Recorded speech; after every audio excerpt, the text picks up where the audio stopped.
Victoria, do you have a minute? Huh? What do you want? You suddenly said you were going on a trip, and it really surprised me. I mean, up until recently, you hadn't stepped outside at all and were just playing games at home. Mind your own business. Leave me alone. I can't just leave you alone. You must have arrived in Thailand by now, right? It's great that you finally wanted to go out, but are you sure going abroad so suddenly is okay? And are you traveling alone? Of course I'm okay.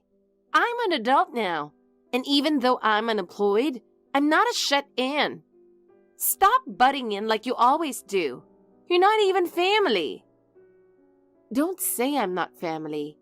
I think of you as my real sister. If something happens, you can talk to me, okay? I mean, I was just shocked and a little worried about you going abroad all of a sudden. Also, I've been worried about your job situation. You've been playing video games all the time lately, and it doesn't seem like the job hunt is going well. Job hunting? I did it properly, but no one wanted to hire me. That's why I needed a break right now. Still, going to Thailand out of nowhere? Are you really okay? How did you manage the money? You weren't working any part-time jobs, right? You don't need to worry about the money. I've been planning this trip to Thailand for a while, and I saved up properly. Oh, I see. Is Thailand really that great? Of course. I've always wanted to come here. Bangkok is a huge city where old temples and modern shopping malls come together. There are great spas and food. And Phuket is the ultimate beach resort. Plus, the cost of living is cheap in Thailand. If you want, you can even afford a super luxurious resort. That's amazing. But why are you so fixated on Thailand? Did something trigger this? Geez, I just wanted to relax. And I wanted to spend time freely without you all bothering me. When I'm at home, everyone gangs up on me and lectures me. Chilling on a beach in Thailand sounds like the best thing ever, right? But I'm a little worried. My husband is worried about you too. My husband? That's gross. Don't call my brother that. It's so annoying. Sorry, even your parents are worried about you. They didn't give you that much allowance, so they're wondering if you'll be okay. You're all seriously annoying. Ever since you moved in, everyone's been nagging me to get a job, telling me to stop playing video games all the time and go outside once in a while. What's your problem? It really pisses me off. You're probably talking trash about me behind my back, aren't you? Don't say that. I haven't said anything. Everyone's just really worried about you. You haven't worked once since you graduated from college, right? Of course they're concerned. That's a lie. You're all just laughing at me because I couldn't get a job, aren't you? You're working at a big company, and you think you're better than me. I'm not looking down on you. But I'm not bitter or anything. You acting all high and mighty? It's only temporary, okay? Once I'm back from this trip, I'll be loaded. Huh? Loaded? What do you mean? Actually, this isn't just a simple vacation. You're going to be shocked soon. Not just a vacation. Wait, what are you doing overseas, Victoria? It's not like you're at the casino, right? That's a bad idea. As if I gamble. There's no guaranteed win, and the chances of losing are way higher. But I guess that's as far as your imagination goes, huh? Well, you wouldn't have the money to gamble anyway, right? I told you I have money. But that money? I mean, the travel expenses and stay must have cost a lot, right?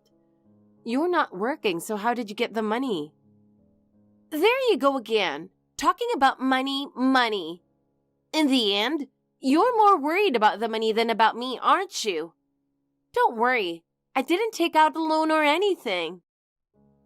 No, I'm just worried, thinking you might have gotten the money in a risky way. Huh? Are you saying I'd commit a crime for money? I saved up for this trip.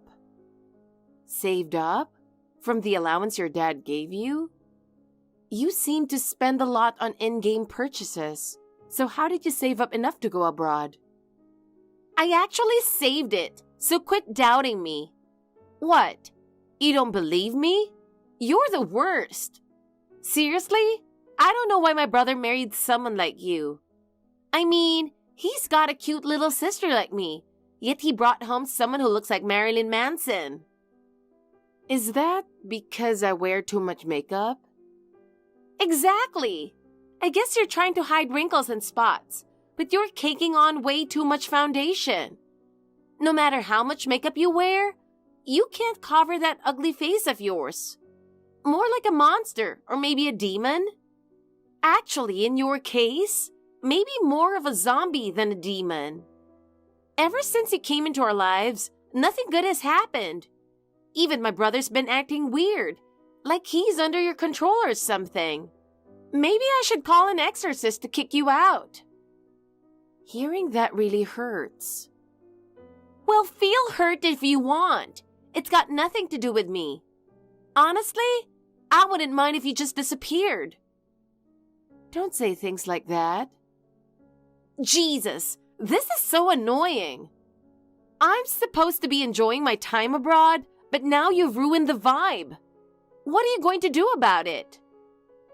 I'm sorry, but let me just confirm one last thing. What now? You're really using your own money for this trip, right? You're not involved in anything illegal, are you? How far are you going to doubt me? I didn't do anything like that. If you keep this up, I'm blocking you. And I'll tell Mom and my brother that you're accusing me of being a criminal. Got it. I won't say anything else. Just be careful. Things can be a lot different overseas compared to America. Yeah, I know that. You're so annoying. Don't ever contact me again. Victoria, I need to ask you something. Huh? Now what? You're so irritating. Didn't I just tell you never to contact me again? Do you know where my credit card is? Credit card? I just checked my wallet and it's missing. So what? Are you trying to say I stole it or something? You're the worst. You said you think of me as a sister, but in the end, you're treating me like a criminal. I don't want to doubt you, Victoria, but... See? That's exactly what I'm talking about. You're always so quick to make me the bad guy without any proof. That's why I can't stand you. You lost your card because of your own carelessness, but now you're blaming me. So, Victoria, you don't know anything about the card, right? I don't know anything. All right, I'll keep looking for it. Gosh, this is seriously so annoying. Stop ruining my trip.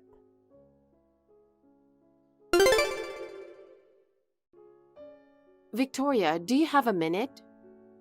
Come on, you're so persistent. I told you to stop bothering me during my trip. I should have blocked you earlier. Victoria, who did you go to Thailand with? Huh? I came here alone. But you bought 2 plane tickets, right? What? Is the other person your boyfriend? Yeah, but I don't need to tell you that. But how do you know I went with someone? I haven't told anyone I have a boyfriend. I saw the credit card statement. Victoria, you used my credit card to buy the plane tickets and go to restaurants, didn't you? What are you talking about? I didn't use your card.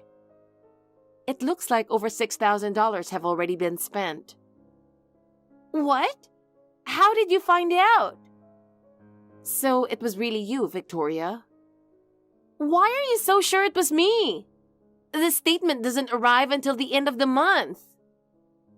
Victoria, you really don't know, do you? Nowadays, you can check your credit card history online anytime. Wait, seriously? I was wondering how you could afford a trip to Thailand with no money.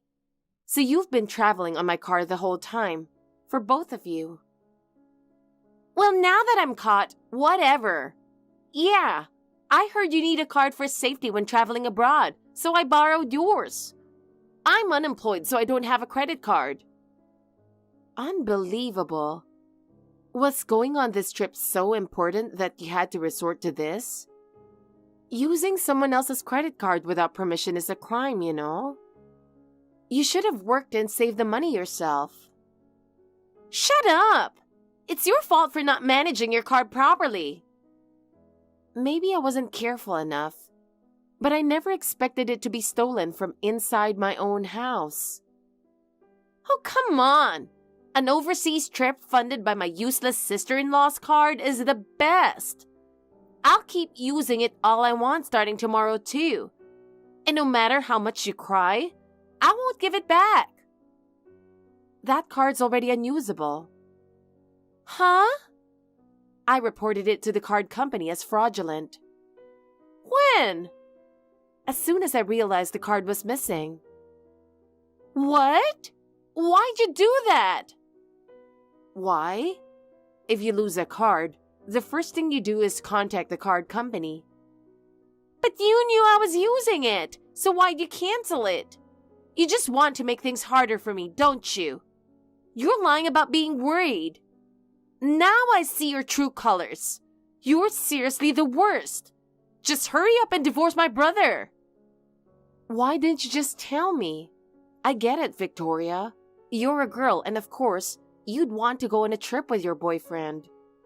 I understand why you couldn't tell your dad and mom, but why didn't you talk to me? I would have helped you out a little. Then make the card usable again. You're just worried about the money, right? I'll pay it all back as soon as I return. But Victoria, you're not working. How do you plan to pay it back? I told you earlier, didn't I? When I get back, I'll be loaded. How are you going to get rich? Fine. I wasn't going to say anything, but I guess I'll have to tell you now. This trip isn't just for sightseeing. It's mainly for business. Business? Yeah, I'm here to make some purchases. I'm going to purchase items that look just like luxury brands. Like luxury brands? So, you're talking about counterfeit goods, right? Well, yeah, you could say that. But the designs are almost identical, so no one really cares. I'm going to buy these look-alike brand items dirt cheap, sell them in America, and make a fortune. Wait, do you realize that's illegal? And when you sell them, you're going to lie and say they're real, right? Of course! No one's going to buy fakes on purpose, are they?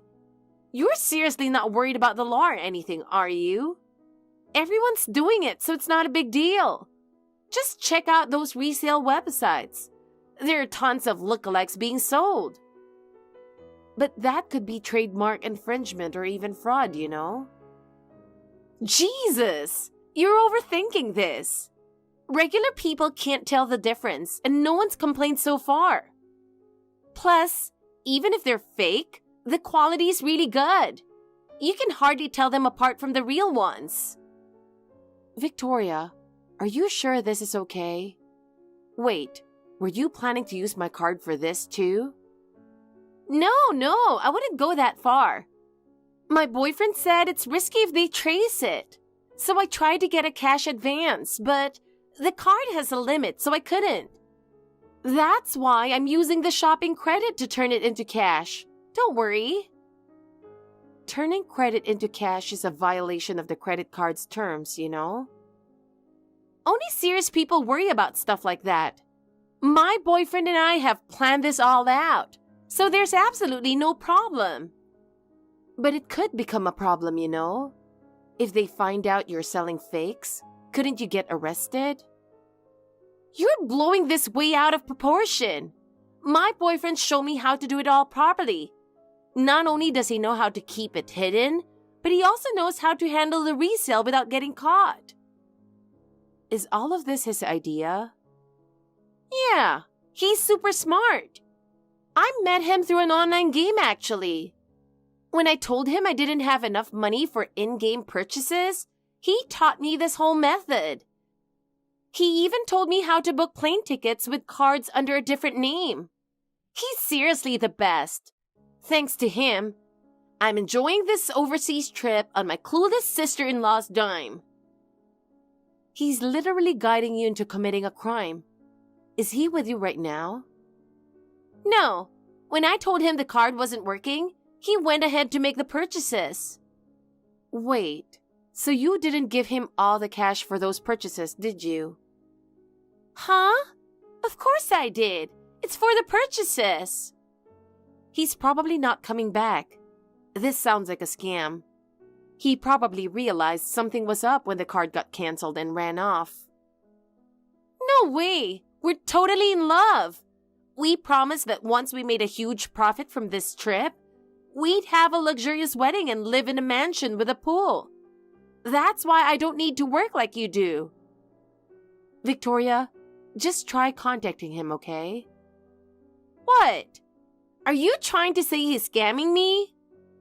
It's highly possible. I'll call him, but there's no way he'd ever scam me.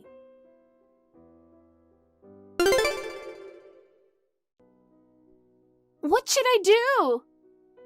Did you get in touch with him? I can't reach him. He's not reading my messages on WhatsApp, and his phone isn't going through. I knew it. You've been completely scammed. Zoe, what should I do? I don't have any money and I don't even understand the language here. I gave him my return ticket too, so I can't even fly back. Oh, why are you asking me for my help now? You said you consider me your actual sister. Gosh, you are unbelievable. Please help me, Zoe. What should I do? Maybe you should turn to the family first. No way! No way! I can't tell Dad or my brother about this. Yeah, I figured you wouldn't.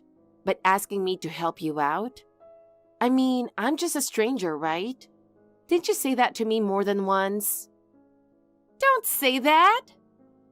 You're the one who said all those awful things, right, Victoria? I'll apologize. I'm really sorry. It's easy to say whatever you want. To be honest, I don't really trust you at all right now. It's getting dark outside. I'm scared. Please help me. So, when you get back, will you get a proper job? Will you work seriously and promise to pay back all the money you spent this time? I'll get a job. I'll be responsible. I promise to pay back the money. I can't do it all at once, but I'll pay back little by little every month. Also, you'll listen to my advice. No more causing trouble for Dad and the family. And no more mobile games. I don't want you meeting another shady person like this. Can you follow all of that?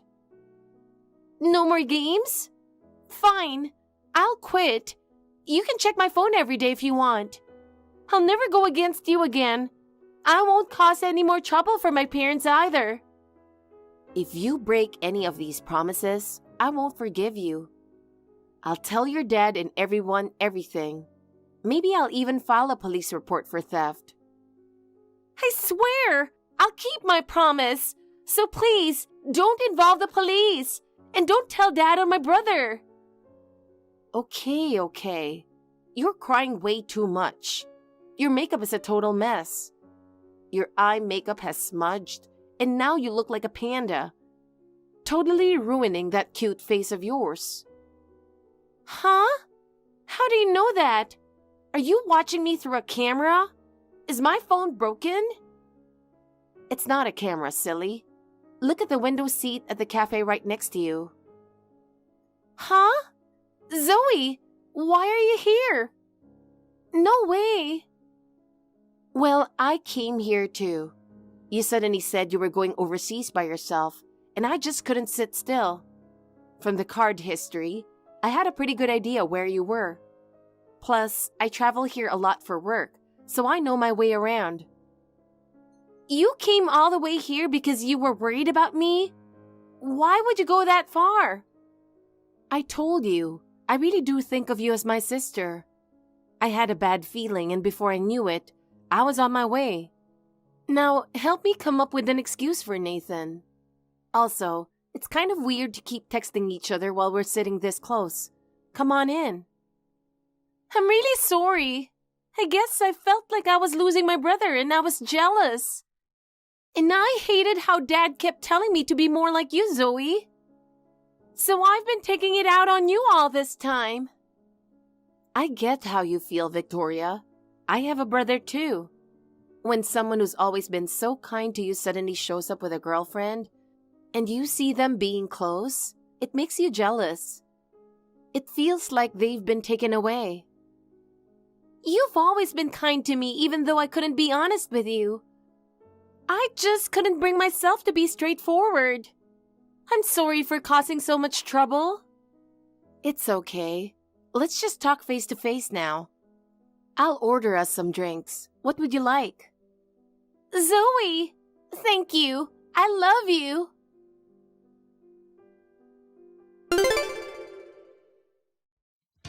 I bought Victoria a plane ticket, and we returned home together.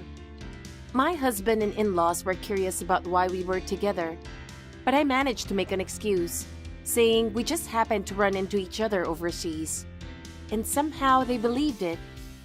After we got back, Victoria immediately started job hunting.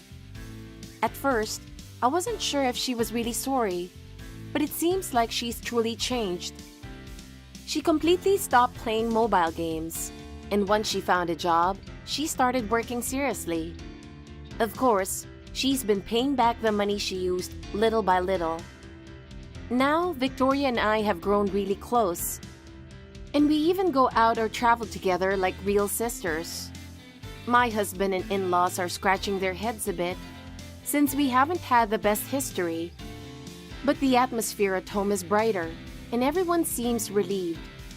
It doesn't look like Victoria is going to break any of her promises, and this whole ordeal might just stay a secret between the two of us forever. Oh, and as for that scammer boyfriend, we made sure to file a police report. Turns out, he'd been running the same scam on others too, and now he's been arrested and is behind bars.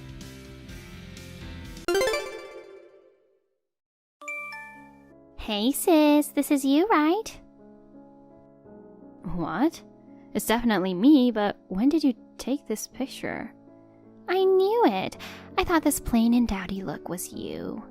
I moved to a new house when I got married 5 years ago, and I hadn't seen you since then, but I recognized you right away because you haven't changed at all. I guess your insensitivity haven't changed either to secretly film someone. 5 years have passed and you're still very childish.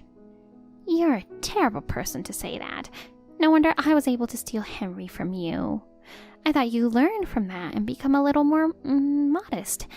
Maybe you abandoned being a decent woman after Henry abandoned you? Shut up. If you don't want anything from me, can we just be done with this? Oh, wait. I have something to tell you. I wanted to say hello to my neighboring sister. Huh? Juliet, didn't you think it was strange? This picture was taken in Miami, near Miami Central Station. Guess what? I moved near Miami Central Station. Henry got transferred and I came along with him. And since you were at the station too, that means we're going to be neighbors, right? So I'm looking forward to seeing you more from now on. Did that company have a branch in Miami area? You don't react very well, do you, Julia? You should be a little more surprised. Oh, are you curious about it? About what? About Henry. He left you, the infertile woman, to become my husband. He's mine now, He still loves me so much that he's all over me every day. Don't worry, after 5 years, I'm not interested in him, even a bit. Oh, really? What? Don't tell me you want me to care about him. No, but... Okay, is that all you want? I'm very busy, so I'll see you later. Oh, wait a minute. We now live in the same city, so tell me your address. I'll visit you with Henry. Juliet, listen up. I'm raising Henry's child now. The baby I was carrying at the time that led to my marriage to Henry is now 4 years old. He grew up to be a cute little boy just like me. By the way, it was a boy. He's healthy and full of energy, but he is just so naughty. Sometimes he's so energetic that I couldn't handle him. He's such a troublemaker. Oh, it's you again. Can you stop texting me about boring things? I use this phone for work too, and I don't want it occupied with unimportant texts. What? It's just a little bit. So you know my son is in kindergarten and... What a pain in the butt. Oh, hey. I'm gonna block you. Bye. Julia? Hey sis, it's Teresa. Huh? Don't tell me you changed your phone number. I did. We live in the same city, so I want to get in touch with you when something happens. I have no intention of getting involved with you. Oh no, I was so busy raising my kid that I had nothing to look forward to, and then you came along. How could I give up such a fun toy? A fun toy? You can entertain me like you used to. Anyway, tell me where you live now. I don't live in Miami. What? Come on, you're lying. You can't fool me. Are you afraid that I'm going to ruin your life like I did 5 years ago? You're so stupid to try to cover it up now that you've been photographed so clearly. I'm sure I'm the one in the picture you took at Miami Central Station, but I just happened to be passing by. I don't live there. That's a lie. I'm not lying. Just because you don't want to be my toy, you can't run away now that you've been discovered. Well, we're in the same city, and you do use Miami Central Station, right? I'll find you soon, so look forward to it. Diana, long time no see. Is this a good time? Hey Julia, it's been a while. I haven't heard from you much lately. Are you busy? Yup. Fortunately, I'm in an environment where I can get help from people around me, but I'm still pretty busy. But the fact that you contacted me in the midst of all that, I guess this is about Henry and Teresa. Bingo. Recently, Teresa has been texting me frequently, so I decided to check in on her just in case. Diana, you're a relative of Henry, so I thought you might know something. From the sound of it, something is going on, isn't it? Well, yeah. What happened? I'll start from the conclusion. Henry and Teresa got divorced 2 weeks ago. What? Why? The boy Teresa gave birth to is now 4 years old, and it turned out that he wasn't Henry's. What? If he's 4 years old, he's the child Henry had when he divorced me 5 years ago, right? I guess so. I don't know. I don't know how it happened, but he had a chance to find out that he was infertile to the point where he couldn't have children. He thought that shouldn't be true, so he had a DNA test done with his son, and the result came back that the child was not his. What a surprise. After further investigation, he found out that Teresa, she and her son's father had separated before she got married to Henry, but Henry found out that she was having an affair with another man.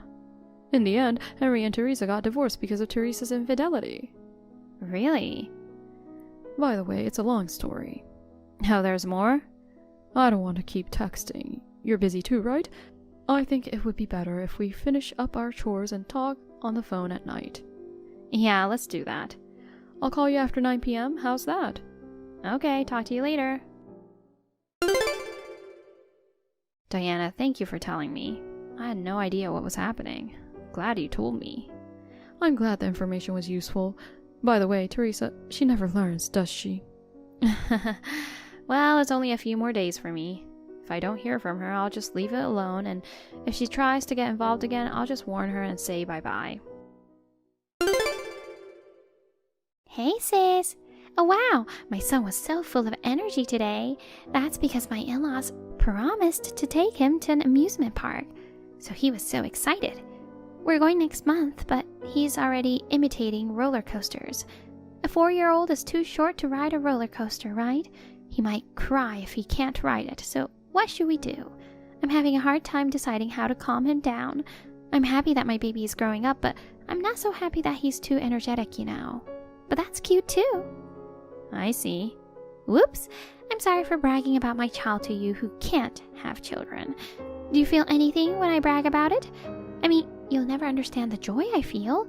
It's hard work, but I'm so happy. I see. It's even harder when you have 4. What? What do you mean 4? We have quadruplets. Huh? Quadruplets? I'll tell you all about it, because it's annoying if you keep asking me questions. I remarried 3 years ago. What?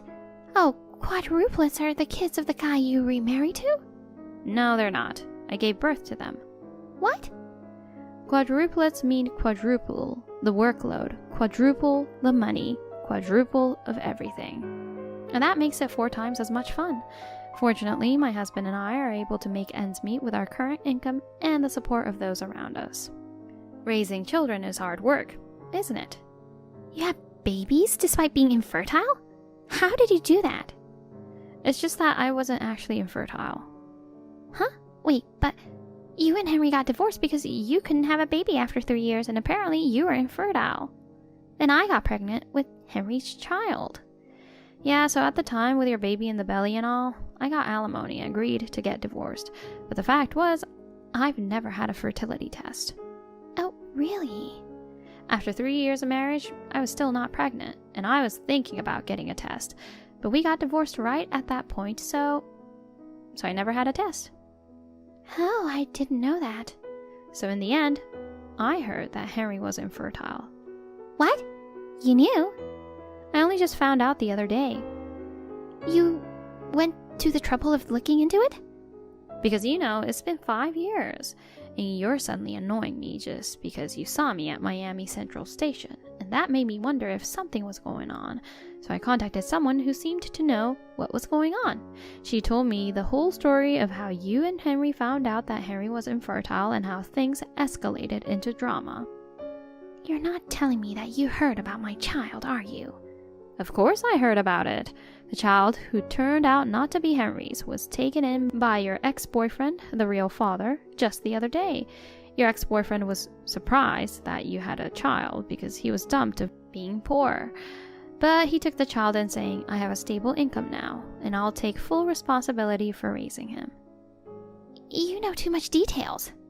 As for our parents, 5 years ago, our parents allowed you to marry Henry because of their unborn grandchild. But this time they were furious and cut ties with you. You know about that too? Hearsay from a stranger isn't good enough, so I called my parents myself to confirm the facts. They apologized for despising me for the sake of their grandchild, but that's nothing to worry about now. Anyway, so your child is now with his biological father and not living with you. Although you moved to Miami with your child right after our parents had cut ties with you, your ex-boyfriend, who is the biological father, got custody of the child, so now you're alone. That's when you happened to spot me at Miami Central Station and came up with the idea. In order to pay the compensation that was charged by Henry, you decided to get money from me, right? You know that too? It's the kind of thing you think of, since you've always been trying to get money from me. When you come up to me and say, hey sis, I know you're up to something. Even though I haven't seen you for 5 years, I haven't lost my instincts. What? You know everything. And were you also trying to let out your frustration by bragging about your child since you thought I was infertile? You even pretended that you lived with your child and lied about going to amusement park with your in-laws. How pathetic. Shut up. I wanted to see the look of frustration on your face by bragging about how happy I was to be able to raise a child. I never thought my child would be taken away. On top of that, you remarried and had quadruplets. I'm all alone now, and Henry is even demanding compensation. Why am I the only one who has to go through this? You brought all this on yourself. That's not true. It's all your fault that things turned out this way. What? How could that be possible? If you had married Henry, this wouldn't have happened. If your husband was not the infertile Henry, my affair wouldn't have been exposed. Well, you shouldn't have cheated on your boyfriend. And you shouldn't have stole my husband. Well, it's too late to talk about it now. You deserve what's coming to you. Shut up!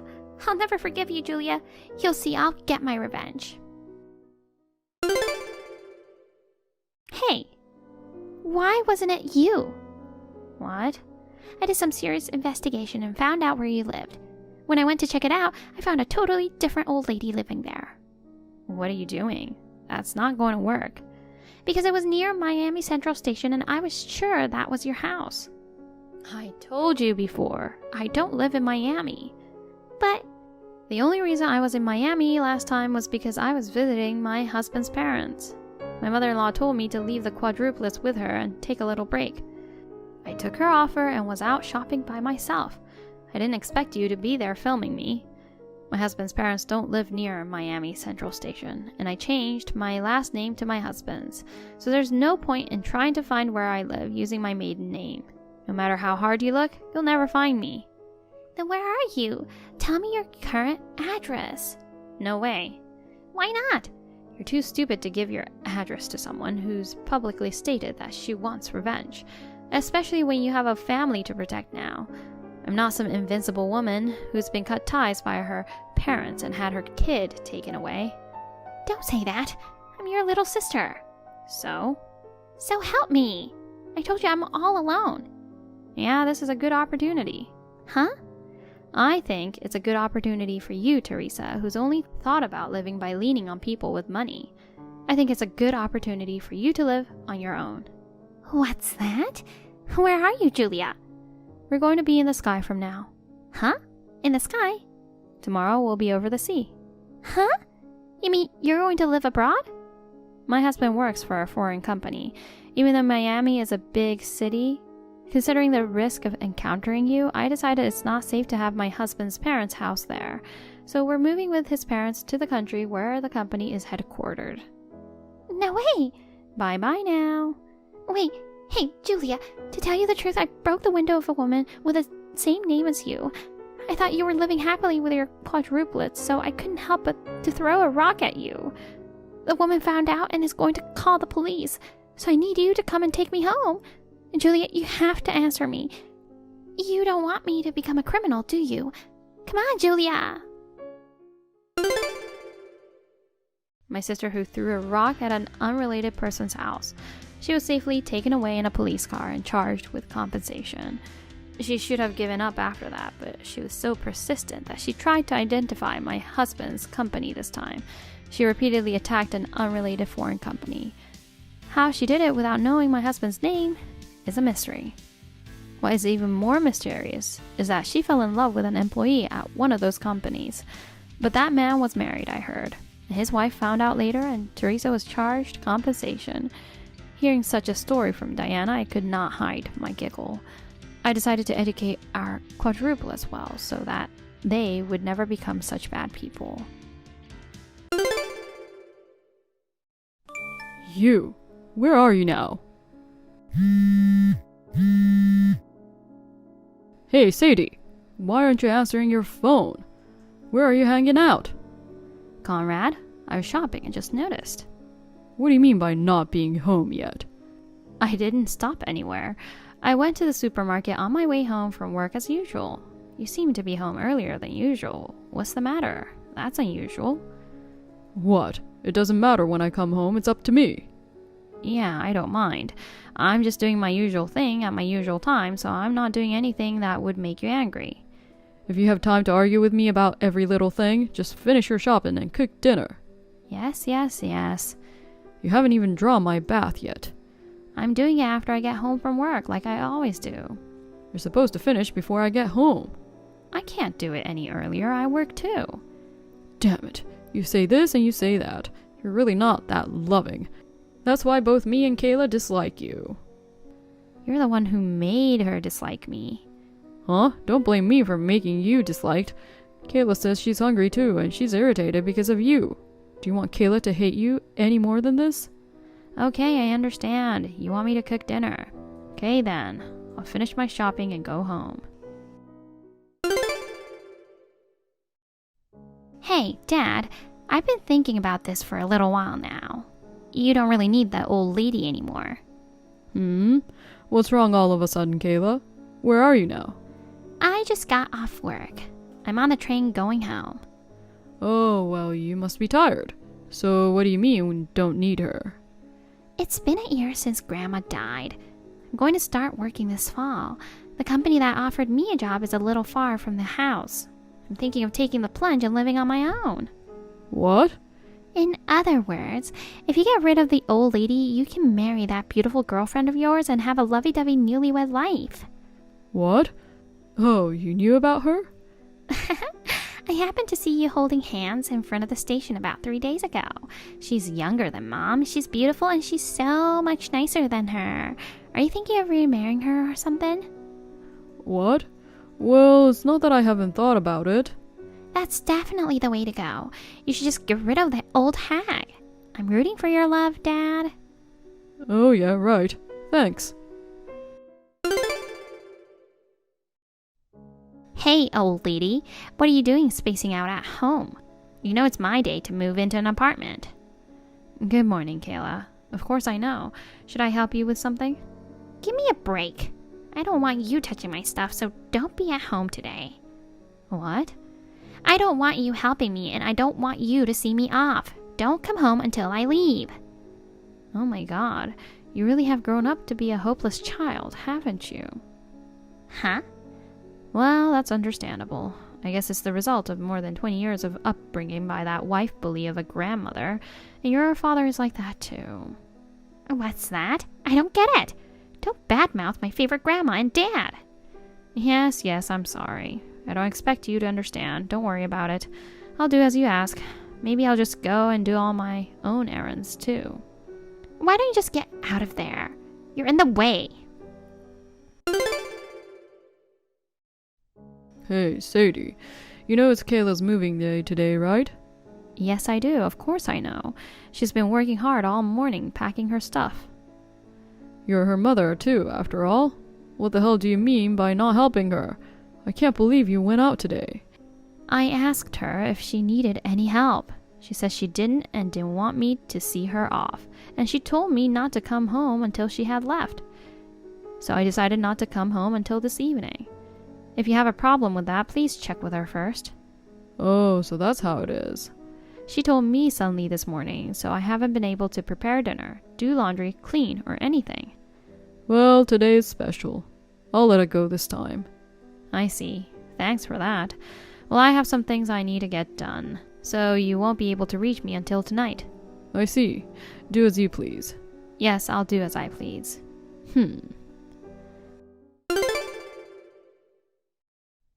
Conrad, what on earth is the meaning of this? What? What are you talking about all of a sudden? I'm almost home. Why is all my stuff in the garbage bin down the street? Some of that stuff is furniture and electrical appliances. You have to pay to have that taken away. What? Why the hell do you think? I'll tell you why I threw it out. You don't have to come back anymore. Huh? I mean, how can you live with me and my daughter hating you for over 20 years? You've got a lot of nerve, don't you? Huh? Let's put aside your dislike for me. It was you and your mother who made Kayla hate me, wasn't it? Your mother was Kayla's main caregiver. You told me that I should take care of all the housework because I was your wife. From Kayla's point of view, I think she would have had to hate a mother who didn't take care of her. And if she saw me being disrespected and abused every day, it's no wonder she became like that. Shut up.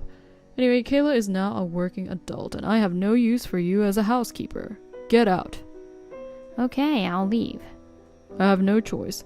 I'll let you in the house just for today, but you'll have to leave first thing tomorrow morning. That won't be necessary. I mean, I'm never going back there. I've already moved all my stuff out. Huh?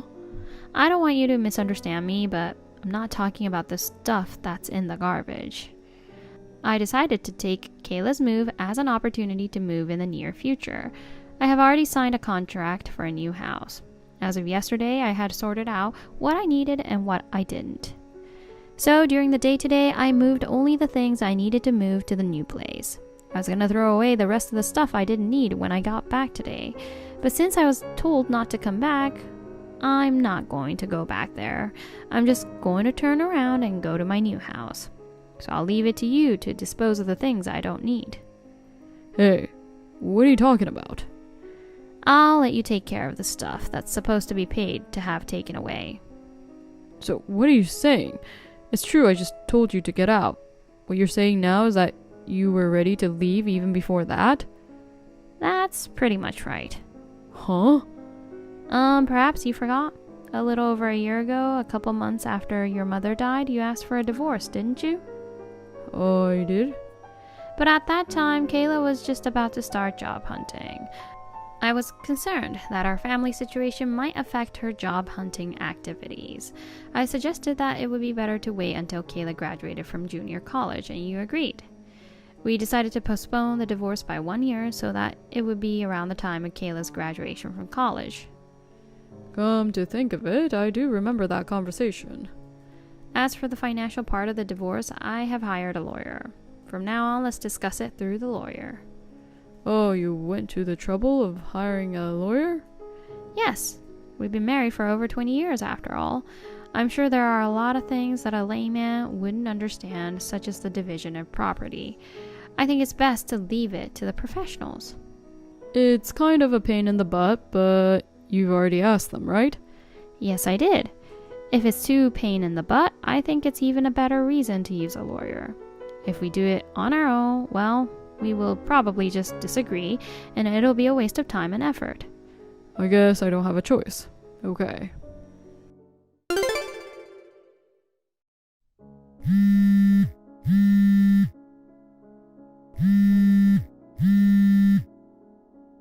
Hey, Sadie, what do you mean by compensation? You asked your lawyer for the division of property, didn't you? Why are you talking about me paying compensation? Have you seen the set of evidence I gave to you yet? If you look at it, it's obvious why. Evidence? The report that says I found out you were having an affair with someone, and the photos and recordings that prove it. There's a lot in there. You've been cheating on me so brazenly. What? Don't tell me you used the detective agency. That's right. I've been aware of it for a little over a year. Huh? Why? I saw you at a nearby convenience store, arm in arm with a woman much younger than me.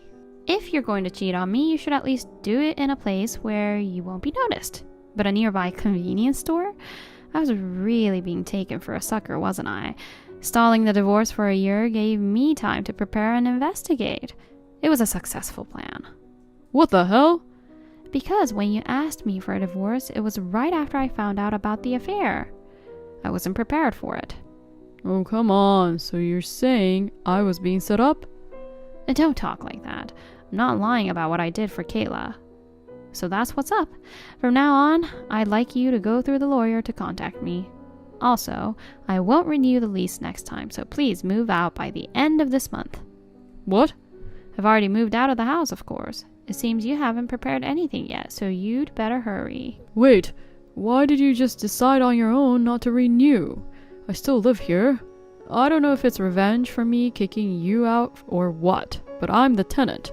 Don't screw around. Excuse me? I'm the primary tenant.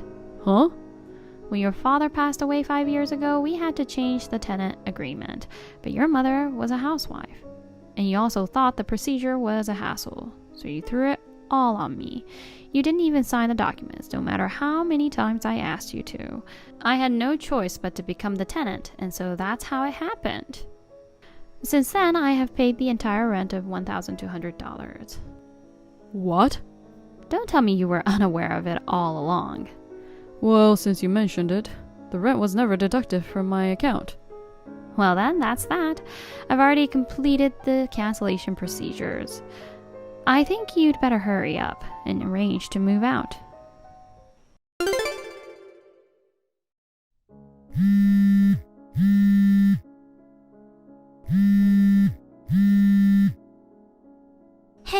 Hey, come on, pick up the phone.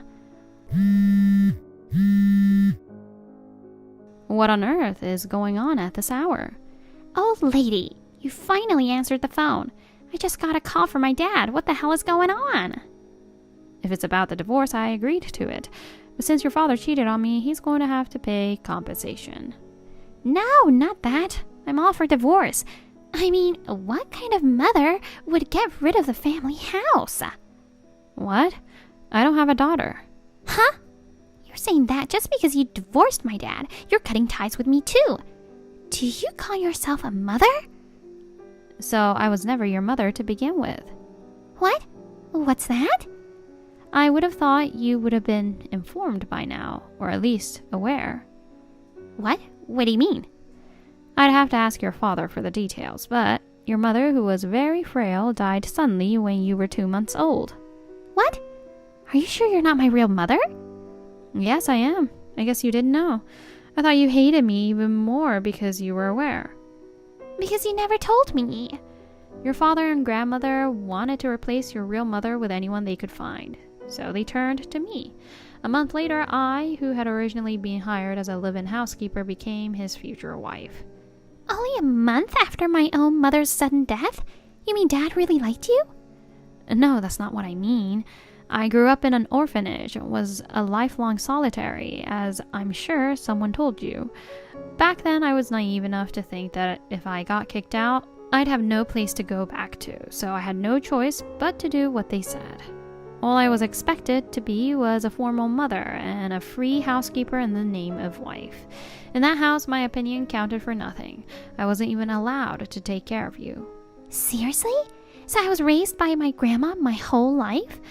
I always thought you were a lousy mother who didn't even take care of her kids. And you didn't blame me at all for calling you old lady. Yeah, I know. I wasn't the mother on the family register. I was never allowed to have any say in your upbringing or discipline in the first place. Seriously? If you don't believe me, you can look at the family register. Then you'll know that I'm telling the truth. Family registry? Well, your father and I are getting a divorce. I'll be changing my contact information soon. I don't think we'll be seeing each other again. Where are you going? Well, I explained the situation and my company understood. They have a sales office in an area which has the setting of a book I love. I asked if I could transfer and work there, and they said yes, so I'm starting a new life there now. Your favorite book? The place where it's set? You don't know what my favorite book is. You weren't interested in me. I know. Tell me where you are now. I won't tell you. I'll wish you well from afar. Well then, take care. Mother, wait!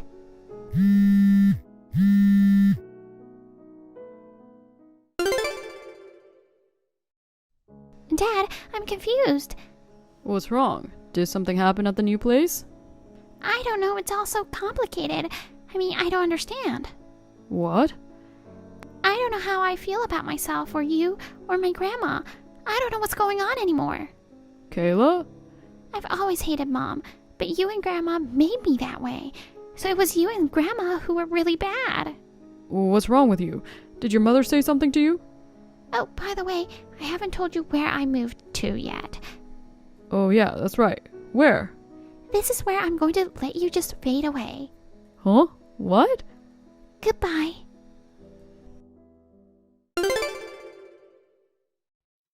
Kayla was told by me that I wasn't really her real mother. She found out that the father and grandmother she believed in were the worst people. She was quite shocked. She told everyone that she would probably never get married. She decided to keep her distance from her father, Conrad.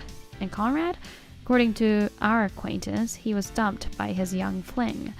I wonder if it was hard on him to have no one around him. He seemed to be aging all at once. He seemed to feel left behind while his own surroundings began to move in a hurry. He was in a daze and moved out just in time. The manager told him to hurry up and get out as soon as possible, so he frantically got himself into a bachelor dormitory at work. It seems that there was a lot of whispering about the fact that such an old man has entered a bachelor dormitory full of young employees. Conrad couldn't take it anymore. Soon after, he voluntarily resigned. He's now working part-time and weeping bitterly while reminiscing about his lost family.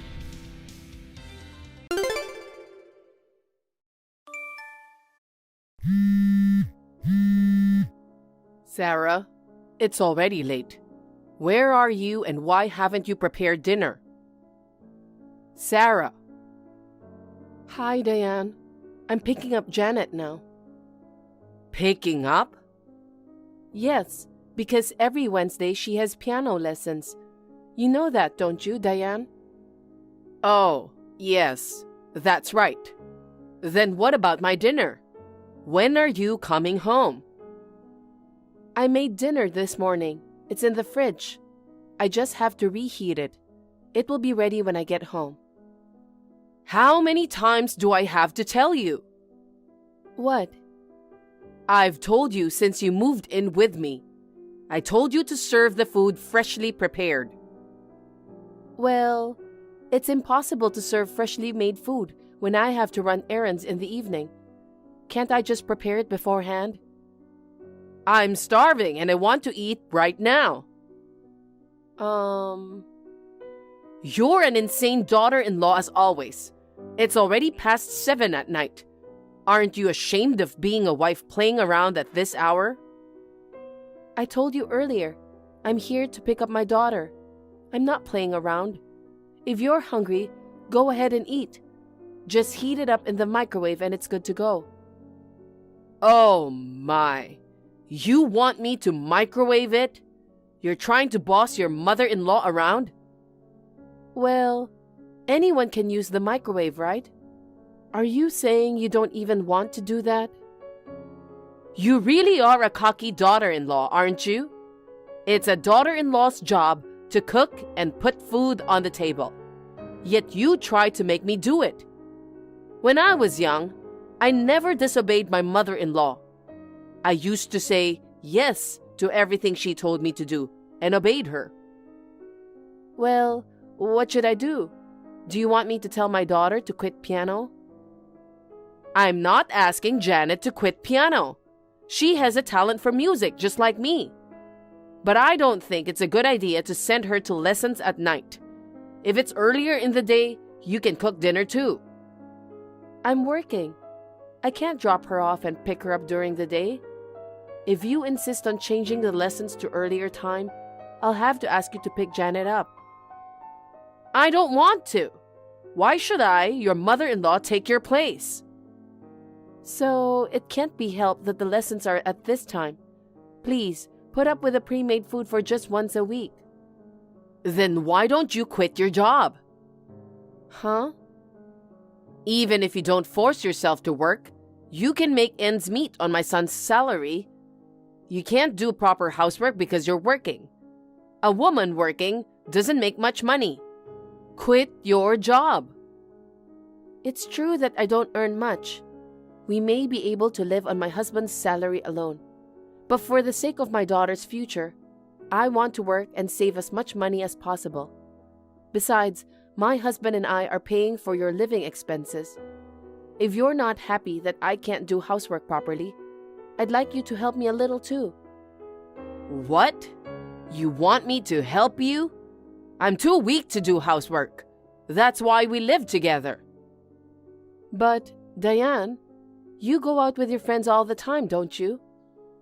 Well, ever since your husband passed away, you became obsessed with a male singer.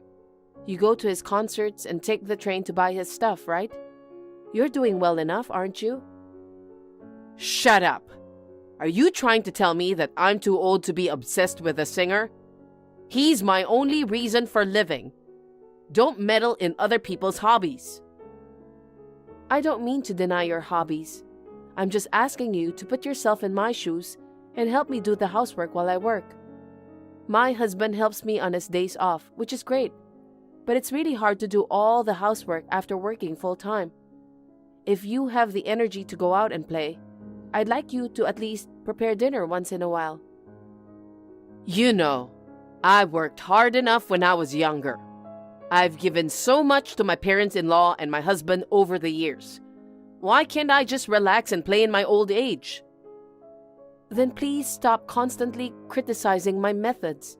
When I clean the house, you complain that it's dirty here and dirty there. You make me redo things right away. And you're always complaining about my cooking. And at the worst time, You even threw away my cooking, didn't you? That's your fault, isn't it? I'm telling you to learn the taste of my family's cooking as soon as possible. No matter how many times I make you cook, all you can do is make bad food. But my husband and daughters say it's delicious. If it doesn't suit my taste buds, it's meaningless. Since you've married into my family, I have to have the traditional taste of my family's cooking passed down to you. But I think it's terrible to throw my cooking away. What's wrong with throwing away something that tastes bad and is inedible? If I get sick to my stomach because of you, will you take responsibility? What? And I told you not to cook greasy food because it's oily and bad for you. You don't listen to me and keep serving greasy food. Diane, you prefer healthy food, so I only cook greasy food once in a while. But Janet is still in elementary school. She'll want to eat hamburgers and French fries once in a while. If I only make healthy food, she'll get bored, won't she? Then, why don't you make a different menu just for Janet? It's as simple as that. Just prepare both healthy and greasy food. I'm too busy to make both menus. I can't do such a complicated thing. See? That's how you always defy me. You're my daughter-in-law, so you should listen to me. Diane, if you hate me so much, shall we end living together? Huh? When my husband and I got married, we planned to live on our own as a couple. But your husband passed away suddenly after our wedding. You said, I'm worried about living alone because I'm frail. I really want to live with you. So you moved in with us. But you're healthy enough to be obsessed with a male singer. You seem to have more than enough energy. Yet you don't do any housework and complain to me all the time. I've reached my limit. What are you talking about? I'm the one taking care of Janet. I don't do housework, but I'm helping you raise your kid. You should be thankful. You're not taking care of her, but you're literally just watching her, aren't you? Huh? When my daughter was a baby, you only held her in your arms on a whim. You never tried to help with feeding her or changing her diaper. You never took her to and picked her up from daycare. You never played in the park. You never read a picture book. The only parenting you did was to watch TV with my daughter. You're so annoying. It's enough just to be there for her. Anyway, I'll continue to live with you. I'm living with my adorable granddaughter. I don't want to be separated from her. Oh, I've got an idea. What? Why don't you just leave by yourself? I'll live with my son and granddaughter. You can just go away, Sarah. No way. If I leave, what about the housework? Of course, you will do it. Excuse me? Even if we live separately, you'll still be my daughter-in-law. You can come to our house like a housekeeper and do the housework. That's absurd. Listen, don't forget that you are the one who married into this family. It is the duty of a daughter-in-law to listen to what her mother-in-law tells her to do. Don't even think of having your mother-in-law do the housework. When you are done picking up your daughter, come home quickly and heat up the food.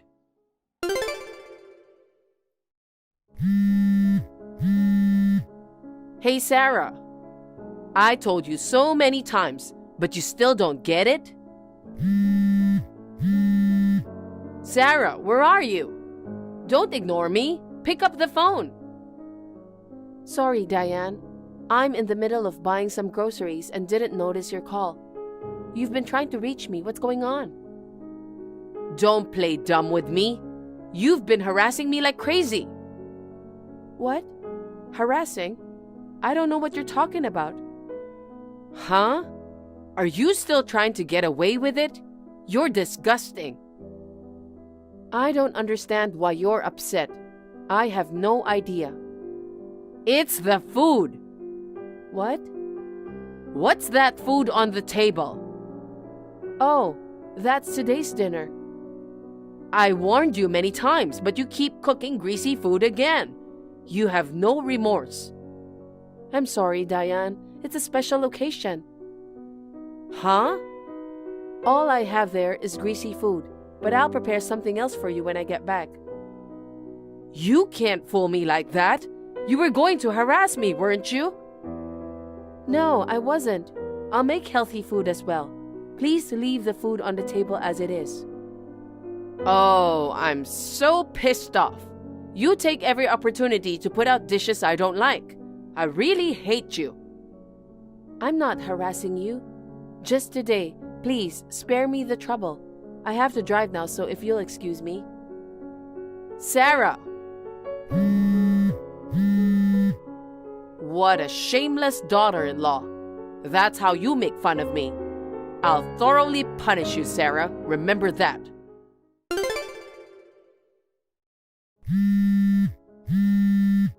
Diane, where are you now?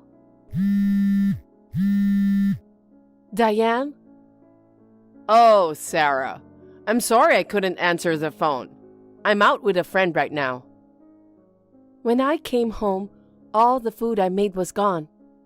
You were home a while ago, weren't you? Where did all the food go? All the dishes on the table went to the trash. What? I threw away the cake too. Oh no! What have you done? I took the time to make it. I did it to make you reflect on what you've done. Reflect? I just told you not to cook greasy food. Yet you put lots of greasy food on the table.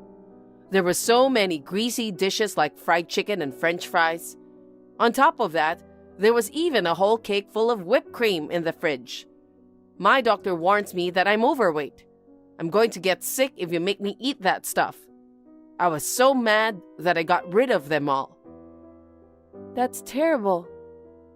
I felt so exhilarated when I threw your food in the trash. Oh, I feel so much better now.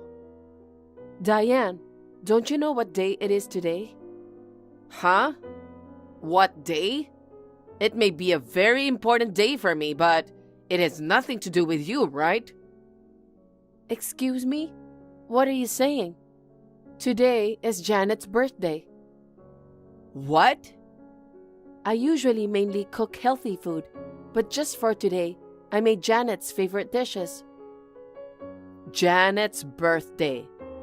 Oh yes, that's right. I guess you forgot about it, but even if you did forget, you didn't notice the cake? Huh? On the plate it said, "Happy birthday, Janet." When you saw that, you'd know what day it was, wouldn't you? I don't know. I was so mad that I didn't look at it carefully before I threw it away. I can't believe it. Why didn't you tell me earlier? I thought you knew. I make a cake for Janet's birthday every year. We celebrate together, remember? What could I do? Today was the release date of my favorite singer's new song. I've been looking forward to it for months. That's all I could think about. That's why I completely forgot it was Janet's birthday. I'm at the music store with a friend, and we got the CD that we were looking for. What a pity. So you care more about your favorite singer's CD than your grandchild? What's the problem with that? He's my reason for living. I love my granddaughter, but he's just as important to me as my granddaughter. I see. But to throw away all the food I cooked for my daughter's birthday and ruin it? That's awful. I'm sorry I threw out the food, but you don't have to be so angry. There's no use crying over spilled milk. If you don't have the food and the cake, you can just buy them. You can go to any convenience store or supermarket around here. They probably have cakes. That's not the point. I wanted Janet to have a homemade cake. Janet's been looking forward to it. She's been crying ever since she came home. I told you I'm sorry. Okay, I'll buy a cake for you. I'll even put a birthday plate on it. How's that? You don't get anything. I've made up my mind. What? My husband, my daughter, and I are leaving. What? I don't want to live with someone who throws away my cooking. I don't want to live with you anymore. And you even threw away the cake that my daughter was looking forward to? It's just too much. I just didn't know. If I had known it was my granddaughter's birthday, I would have held back and eaten the fried chicken or the cake. Regardless of whether it's her birthday or not, I can't tolerate you making a mockery of my food. Living with you is bad for my daughter's education. You're overreacting just because I threw away the dishes? I understand. I won't do it again, so forgive me. You want to leave a frail old woman alone? You're not weak in any way, and it will be good for you too. Wouldn't you be better off without your hateful daughter-in-law who can't do housework properly? Go ahead, live alone as you like. Wait a minute. You haven't heard my son's opinion, have you? I don't care how much you hate being with me. You can't leave if my son doesn't want to. My son loves me. I'm sure he'll take my side. Unfortunately, no one is on your side in this house. Huh? Actually, my husband was talking about moving out too. No way. He knows that you're picking on me. That can't be true.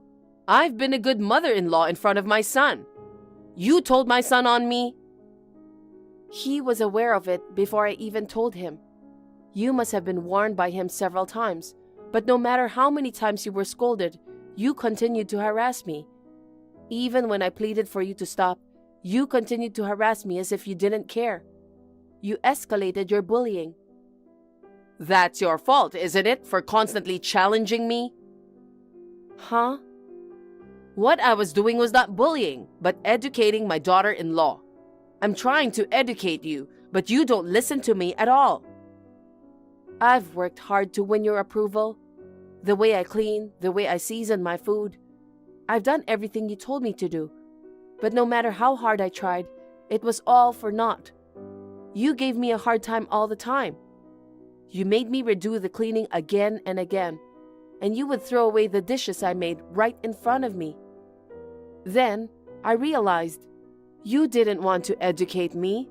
You just wanted to be mean. No, that's not true. I was really thinking of you, Sarah. I was just trying to be strict with you so that you could become a full-fledged wife. I apologize if you were having a hard time. From now on, I'll be kinder to you. No matter what excuses you give me, I won't change my mind. I'll take my daughter and leave. Wait a minute, Sarah. I have to ask my son directly for his opinion first. I'm sure my husband agrees with me. If he finds out you ruined his precious daughter's birthday party, I'm sure he would say he's leaving too. Well, I'll get started on the preparations for the move out. So please enjoy your shopping at the music store. Wait, Sarah.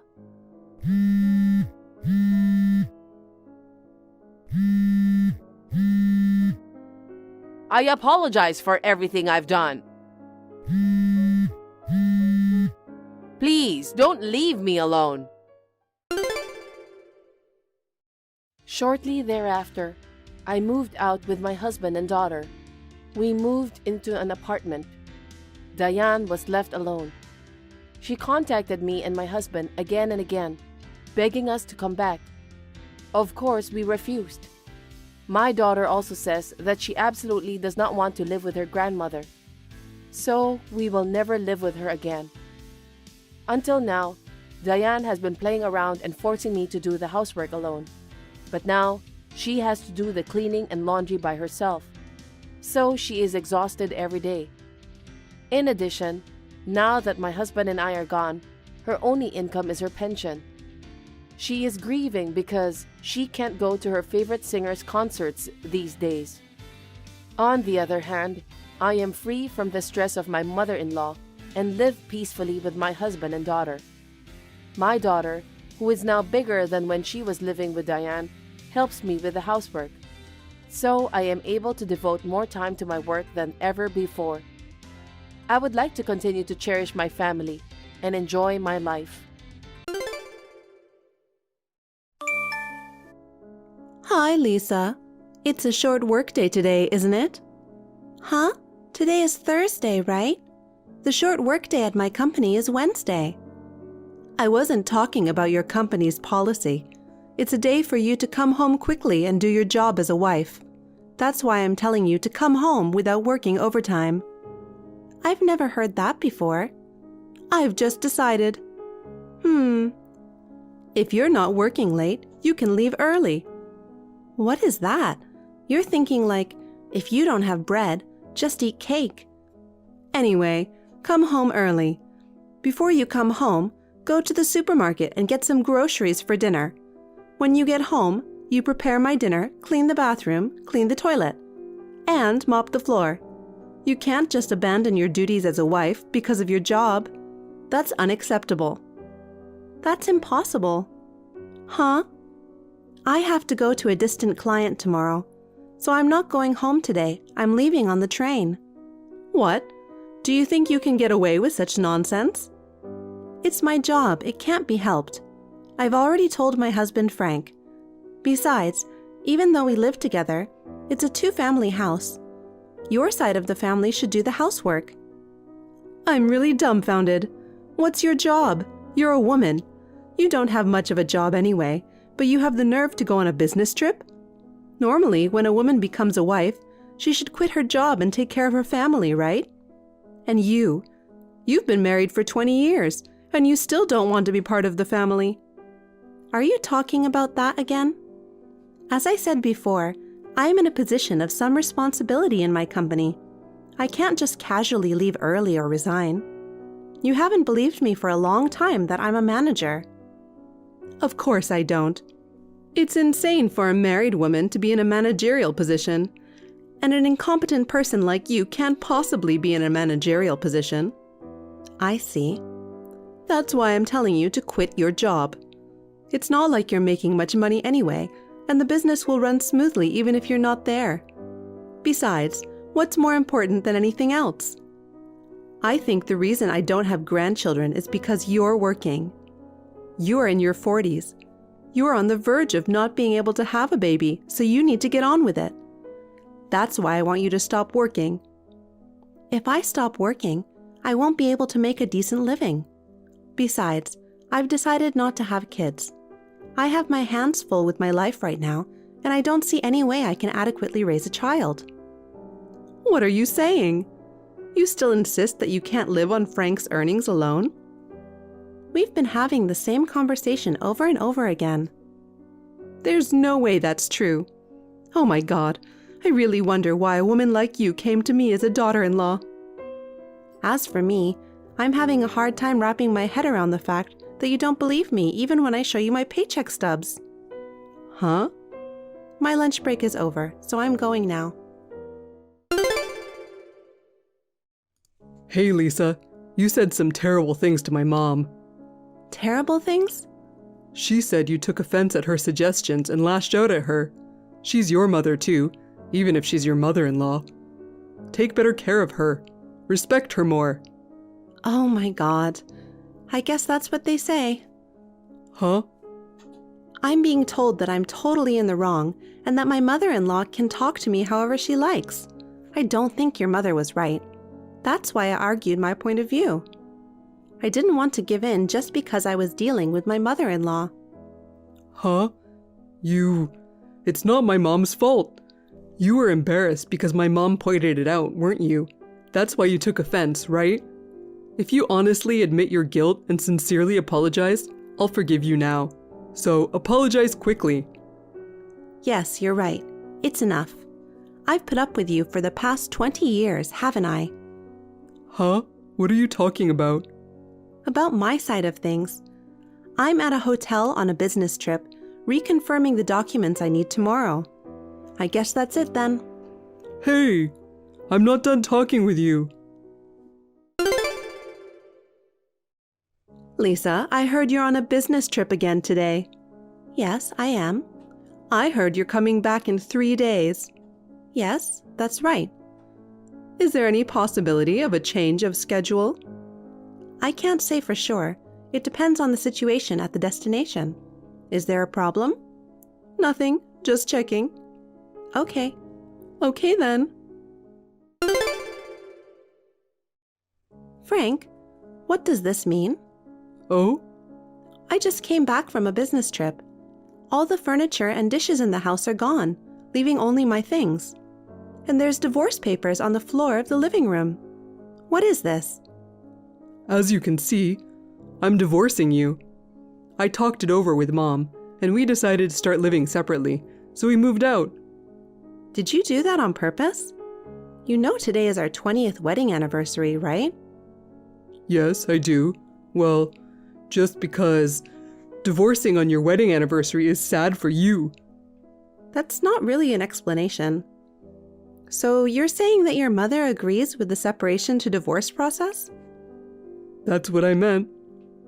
That's right, I get it. But I'll make sure you fulfill any necessary responsibilities that come with the divorce. Responsibilities? Oh, you mean the divorce papers? I don't know what you're in such a hurry for, but the divorce papers are filled out by me. All you have to do is fill them out, send them in, and that's it.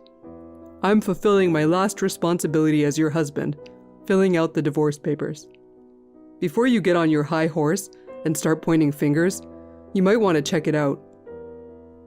Oh, by the way, let me ask you something. What? How are you going to pay for your living expenses from now on? Huh? Your mother doesn't work. You're going to have to support her with your earnings. What do you think about that? Of course I'm thinking about it. My mother and I have my father's inheritance, so it doesn't matter if you're not here. I see. Okay, I get it. Are you sure you want to file for divorce? Yes, I'm sure. Just fill them out as soon as possible. I'll think about it. Lisa, as expected, you're home already, right? Honey, I'm done with you. You and Frank will be divorced. Oh, this time I have to deal with my mother-in-law. This time? Frank sent me a text a while ago about the divorce and moving out. Oh, I didn't know. Then there's only one thing I can say. In order for me to have a grandchild as soon as possible, I think the best thing I can do is for you to get out of my life and get Frank a new wife. A new wife? Frank told you that, didn't he? Holly is pregnant with Frank's child, and she wants to be married before the baby is born. Holly? Who's that? Oh, you don't know? Holly is a pretty and thoughtful woman who will turn 26 this year. I found her for Frank because you never had a baby. Huh? She is very different from an old wife like you. It's better to have a young woman to give birth to a child, isn't it? Old? Frank is older than me. You're much older than me. Shut up. Why do you lack respect for your mother-in-law? I'm so glad I didn't let you have a child. It would have been terrible if they grew up to be rude like their mother. Huh, I see. I'd like to ask you one thing. What? What are you going to do about your living expenses from now on? What? If you let Frank divorce me, it means you can no longer rely on my earnings. I don't know if Holly, whose name you just mentioned, is working. I made her leave because she got pregnant so that she could start a family. I see. So the 3 of you will be living on Frank's earnings, and in a few months, the 4 of you will be living on his earnings alone. Yes, that's right. Are you sure you can handle it? Of course we will be fine. After all, Frank's monthly income is double yours. We'll be able to live without any problems at all. What? Frank doesn't make that much money. What are you talking about? The pay stub you showed me before, your take-home pay was about $3,000, right? Frank's salary is double that, so he earned $6,000 a month. That's the opposite. Opposite? I make twice as much as Frank. What? Let me put it in a simple way. It is correct that my take-home pay is $3,000 per month. Frank earns about half of that. That means $1,500 a month. Huh? Even though you lived in the guest room, you lived under the same roof and you didn't notice?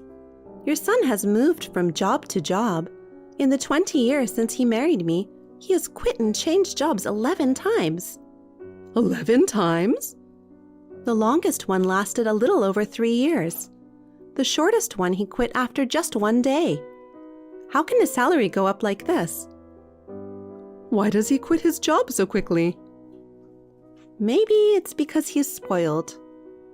What do you mean? Almost all the reasons for quitting, it seems, are human relations.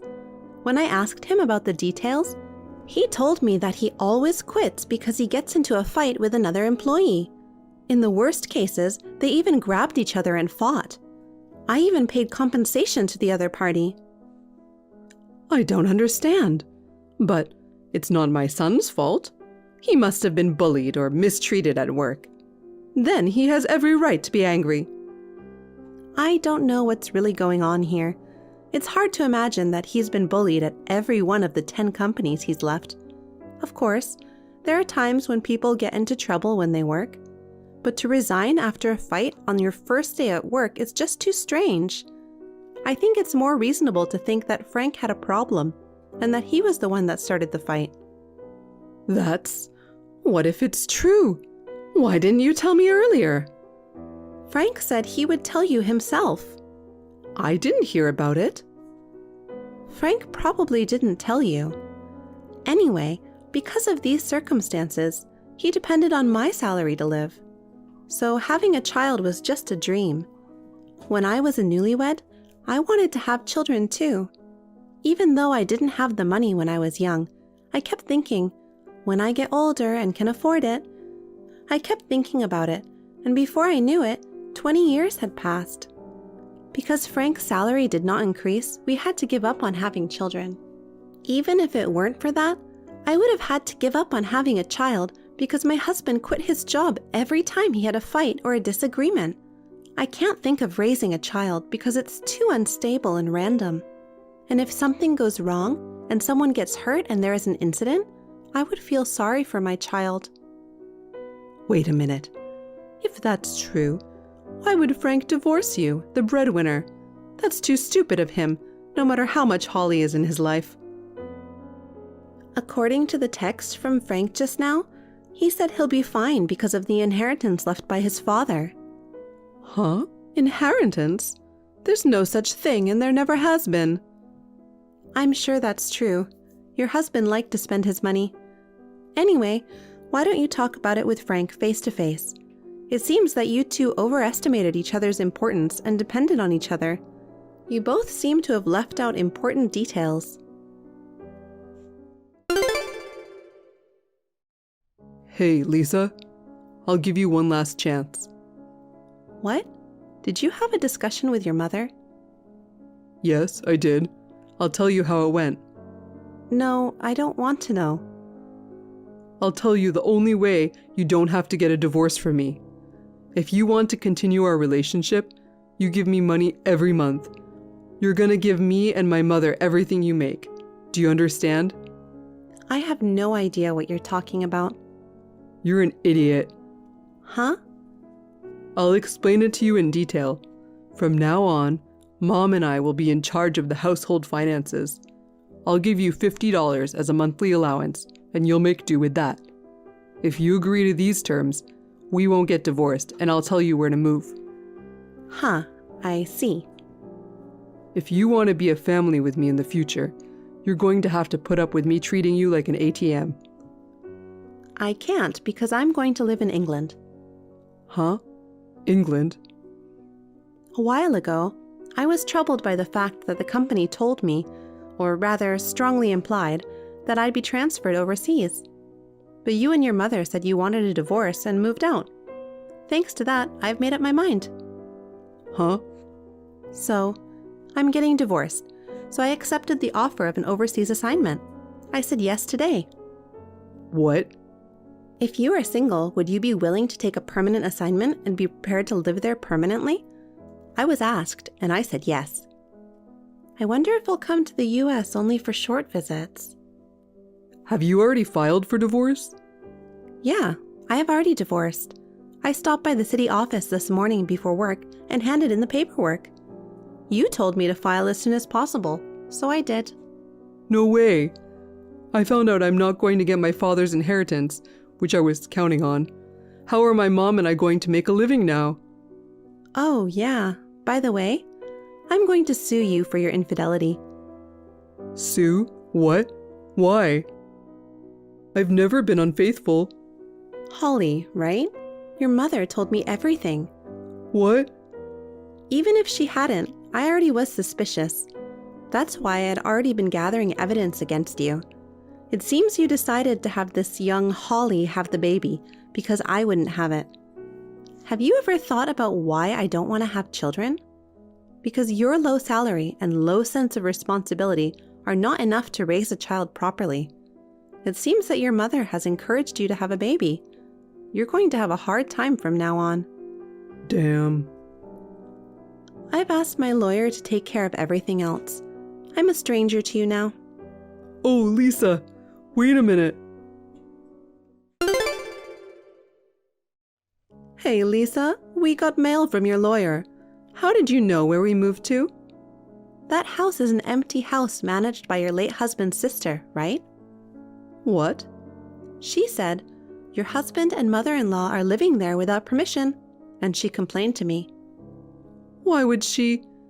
I told her what had happened, and she agreed to cooperate with me until the matter was settled. What matter?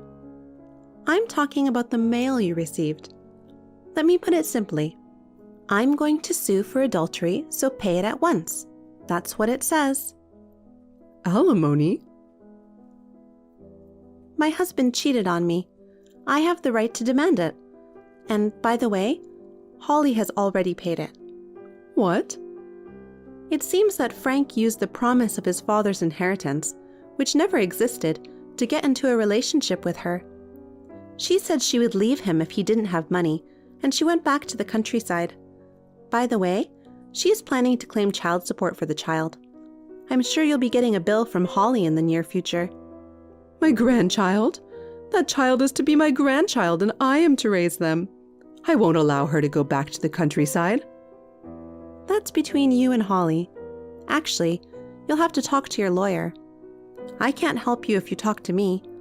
In any case, I'm sure you'll have to pay for the child out of Frank's low salary. Why don't you just give up and find a part-time job as soon as possible? Oh no. Lisa, you can get back together with Frank. I don't want to. I'm going to England. England? I'm sure you talked to Frank, but is there a lack of information exchange again? If you say so. It's too much trouble to say it all again. Ask your son. Lisa? Goodbye. As expected, Holly also sent a letter from her lawyer saying she wanted child support and custody of the baby. Frank tricked me into getting pregnant. I didn't know he was married. I am a victim. She successfully obtained the amount of money she requested. My ex-husband and mother-in-law had to pay a huge amount of money, including the portion I had claimed. They had to borrow money and are living in poverty in a shabby apartment. I saw them through to that point, and then I moved to England. I was in my 40s, so I thought it would be tough to remarry, and I was working hard at my job. I have become friends with a local man of the same age, and may possibly remarry. Maggie, what are you doing here? What do you mean?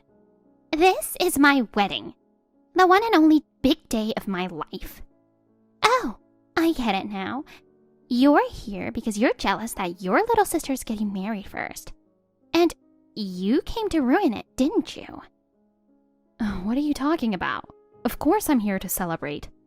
I never asked you for that. You weren't even invited, so don't crash my wedding. You're too old to be acting this rude and inconsiderate. I was invited. That's why I'm here. Yeah, right. I wouldn't have come otherwise.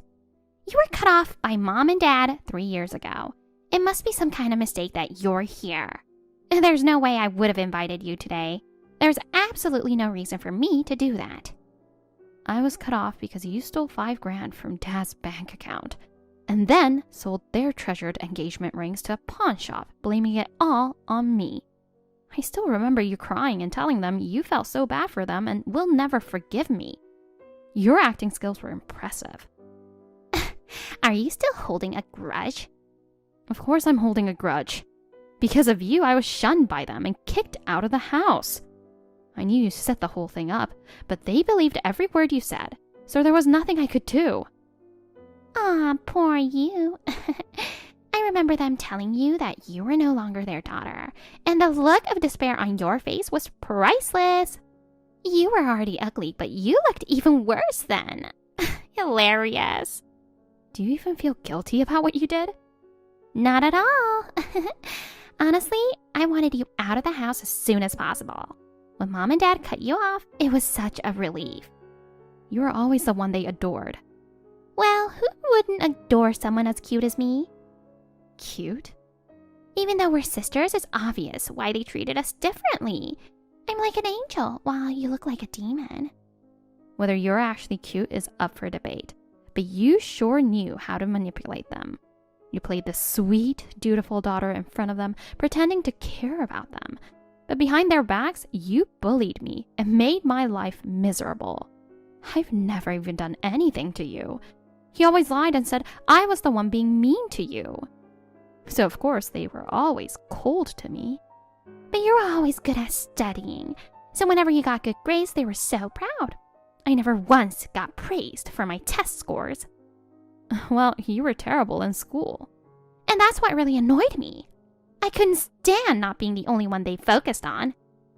It's not my fault you didn't do well in school. You skipped classes, slept through lessons, and never paid attention to the teachers. Shut up. Anyway, I just wanted you out of the way. Yeah, whatever. Well, I don't need Mom and Dad anymore, and I don't care if you or they hate me. I just feel sorry for the groom you fooled into marrying you. Shut up, you freak! You got disowned and kicked out, and now you're pretending to be the big sister again? You're pathetic. I mean, who even invites a 34-year-old single freak like you to a wedding? Actually, I get invited to quite a few. Totally just a pity invite. Poor you. We've got plenty of guests for my wedding, so you can go ahead and leave. Well, if you're really desperate to celebrate, I guess I'll just take a wedding gift from you. I told you I was properly invited. I already said you weren't. You didn't invite me, but the groom did. What? That's a lie. There's no way Ryan knows you. Oh, the ceremony's about to start. Just leave already.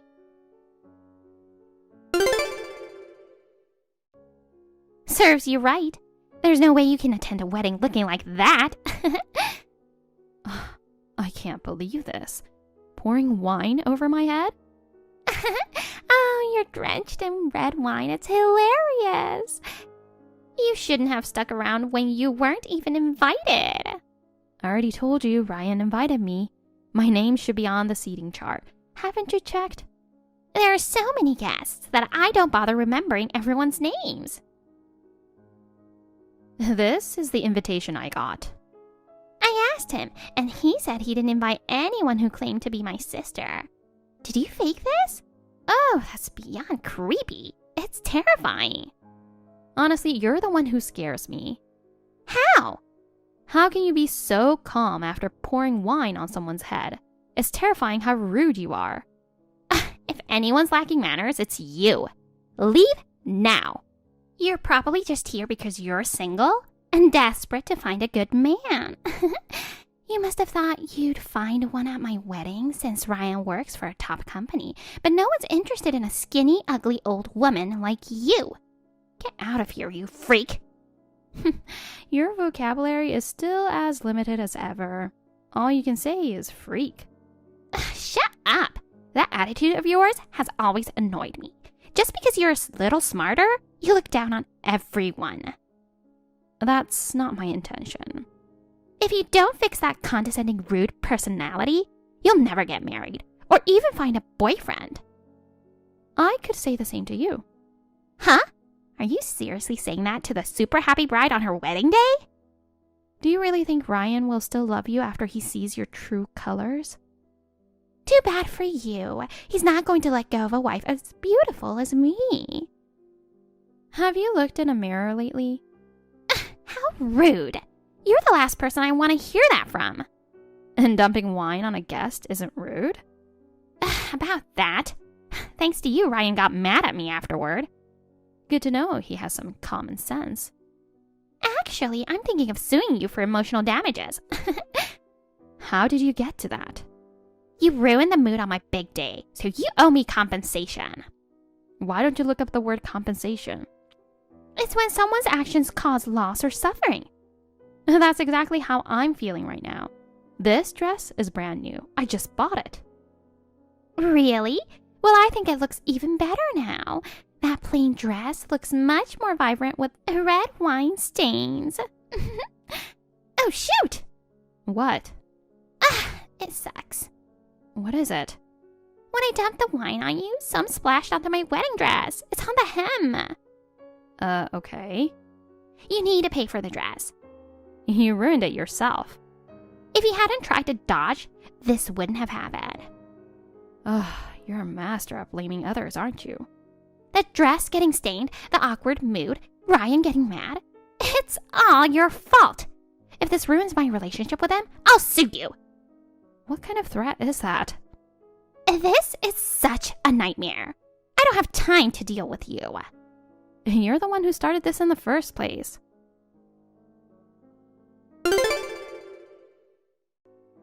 I can't believe this. The wedding got canceled because of you. And now he stormed off somewhere, still angry. I can't find Mom or Dad either. Seriously, nothing good ever happens when you're around. Are you looking for Ryan? I'll ask just in case. You haven't seen him, right? Well, he's right here with me. What? He's there with you? And how do you even know him? Of course I know him. He's one of my company's top employees. Your company? Uplift Corporation. Uplift Corporation? That's where he works. Wait, your company? I'm the CEO. CEO? What's wrong? Have you turned into parrot or something? You've been confused this whole time. I didn't come here as your sister. I came as a guest invited by Ryan. He invited you? Yeah. So, that invitation was real? Yep, it was. Now that I think about it, he did say his CEO would be giving a speech today. That's me. Wait, what? I've explained it all. How do you still not get it? I came to celebrate as his boss. No way. This can't be. A CEO is supposed to be like in their 50s or 60s and a man, right? I'm actually the youngest CEO in the company's history and a successful one at that. No way. You're terrible at lying. There's no way someone in their 30s and a woman like you could become a CEO. The world isn't that easy. Trust me, I know it's not easy. I didn't start out as CEO.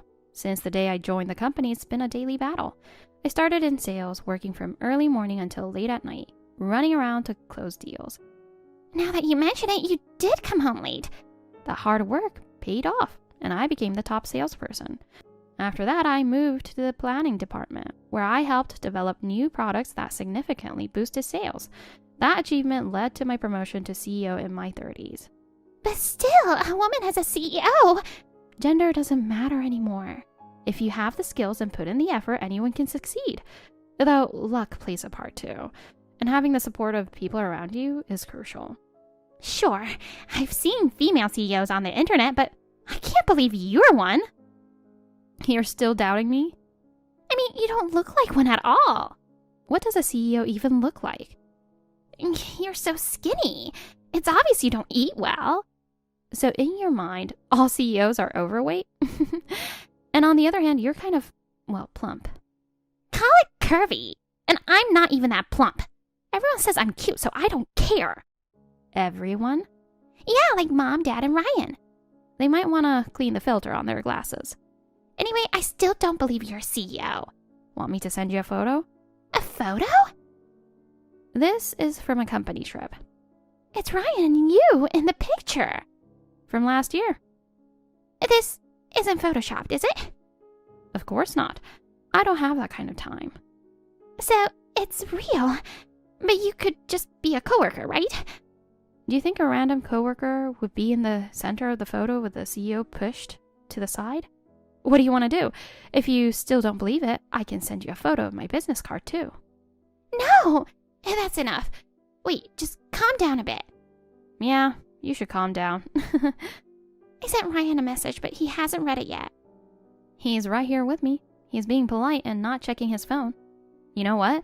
Let's make a group chat and add him just for fun. Hey, how long are you going to keep messaging? The right thing to do is apologize in person. I'm sorry. Not to me, to Maggie. You dumped wine on her head and you're not going to apologize? I didn't know she was your big boss. Well, it's still rude to pour wine on anyone's head, CEO or not. I didn't know you were such an inconsiderate person. Don't be mad, I have my reasons. Reasons? Sure, she might be an important CEO now, but she was super embarrassing when we were younger. I didn't want her at our wedding. Is there a law that says you can pour wine on someone just because you don't want them at your wedding? No, but still. No buts. No excuses. I'm annulling the marriage. No, don't leave me. You brought this on yourself. I didn't realize you were this lacking in sense. You used to say that my being a bit ditzy was cute. I was wrong. Oh, think it over. Leaving me now won't do you any good. Being married to someone like you would be much worse. But I'm really good at cooking. Do you think I didn't notice that your cooking was just takeout transferred to a plate? I only did that occasionally. Most of the time I cook myself. Really? I hardly ever saw you in the kitchen. That's because I prep things in advance to be efficient with the chores. So your idea of efficiency is plating takeout and pretending it's homemade? And that pasta you said you made, wasn't that just a frozen meal? Even frozen food counts as cooking if you heat it up, right? Maybe, but then you shouldn't say you're good at cooking. Or do you mean you're good at using the microwave? I still keep the house clean. Isn't the Roomba the one doing the cleaning? Using it is still part of doing chores. You hardly ever clean anything yourself. I'm the one who always cleans the shower and the toilet. Not that I mind. It's not just a woman's job to do housework. Exactly. And I'm great at laundry. Anyone can press a button and let the washing machine do the work. Ugh. You caused the wedding to be cancelled, so you're paying for the entire cost. The entire cost? That's $50,000. Yup. There's no way I can do that. I don't have that much in savings. Not my problem. You'll have to earn it somehow. I thought I wouldn't need to work after we got married, so I quit my job already. Oh, didn't we take out wedding insurance? That will help lower the costs a bit. We didn't get it because we didn't think we'd need it, and you were too cheap to pay for it. Oh, I know. We have the money gifts. We had so many guests. If we pool all the cash, I'm sure it'll be quite the amount. We can cover the costs. Are you an idiot? We can't keep them if the wedding is cancelled. We have to return them? Of course. In fact, I've already done it. That was fast. I'm a fast worker, and Maggie appreciates that. I wasn't complimenting you. And you'll need to pay her compensation. No way! Why should I have to do that? Of course. It's because you ruined the dress and humiliated her in front of everyone. What am I going to do? I don't have the money. What should I do? Figure it out yourself. You should start by coming over here to apologize. Maggie, please help me. So after thinking it over, you decided to ask me for help? Sorry, but I'm not interested in doing that. What are you saying? We're sisters! That was in the past. We're not family anymore. We're just acquaintances now. Even if we're estranged, we're still blood related. We're still sisters. How convenient for you. Please, Maggie, tell Ryan as his boss to reconsider the annulment. That's not happening. Why not? Isn't it a CEO's job to care about the happiness of their employees? Precisely because I care about his happiness, I won't encourage a marriage to you. It's obvious marrying you would make him miserable. You cruel! Then lend me $50,000. I'm not lending you money that I know I'll never get back. Help your poor sister out. You made this mess, so you clean it up. I'll let you help me because I can't do it on my own. You'll let me? What a tone to take. It's impossible. I can't even get in touch with Mom and Dad. They've been here with me for a while. What? I've never seen them cry like this before. They're crying? They're saying they messed up raising you. Who are they talking about? Is there anyone else besides you? No matter what, I'll get Dad to help me out. If I apologize sincerely, he'll give me $50,000. I'm coming to you right now. Tell me where you are. You're really living in a fantasy world, aren't you? You're beyond saving. What makes you think he's going to give you money in this situation? Wait, he won't help me either? He says to stop being dependent and figure it out yourself. No way! Please, Maggie. I apologize, so just help me.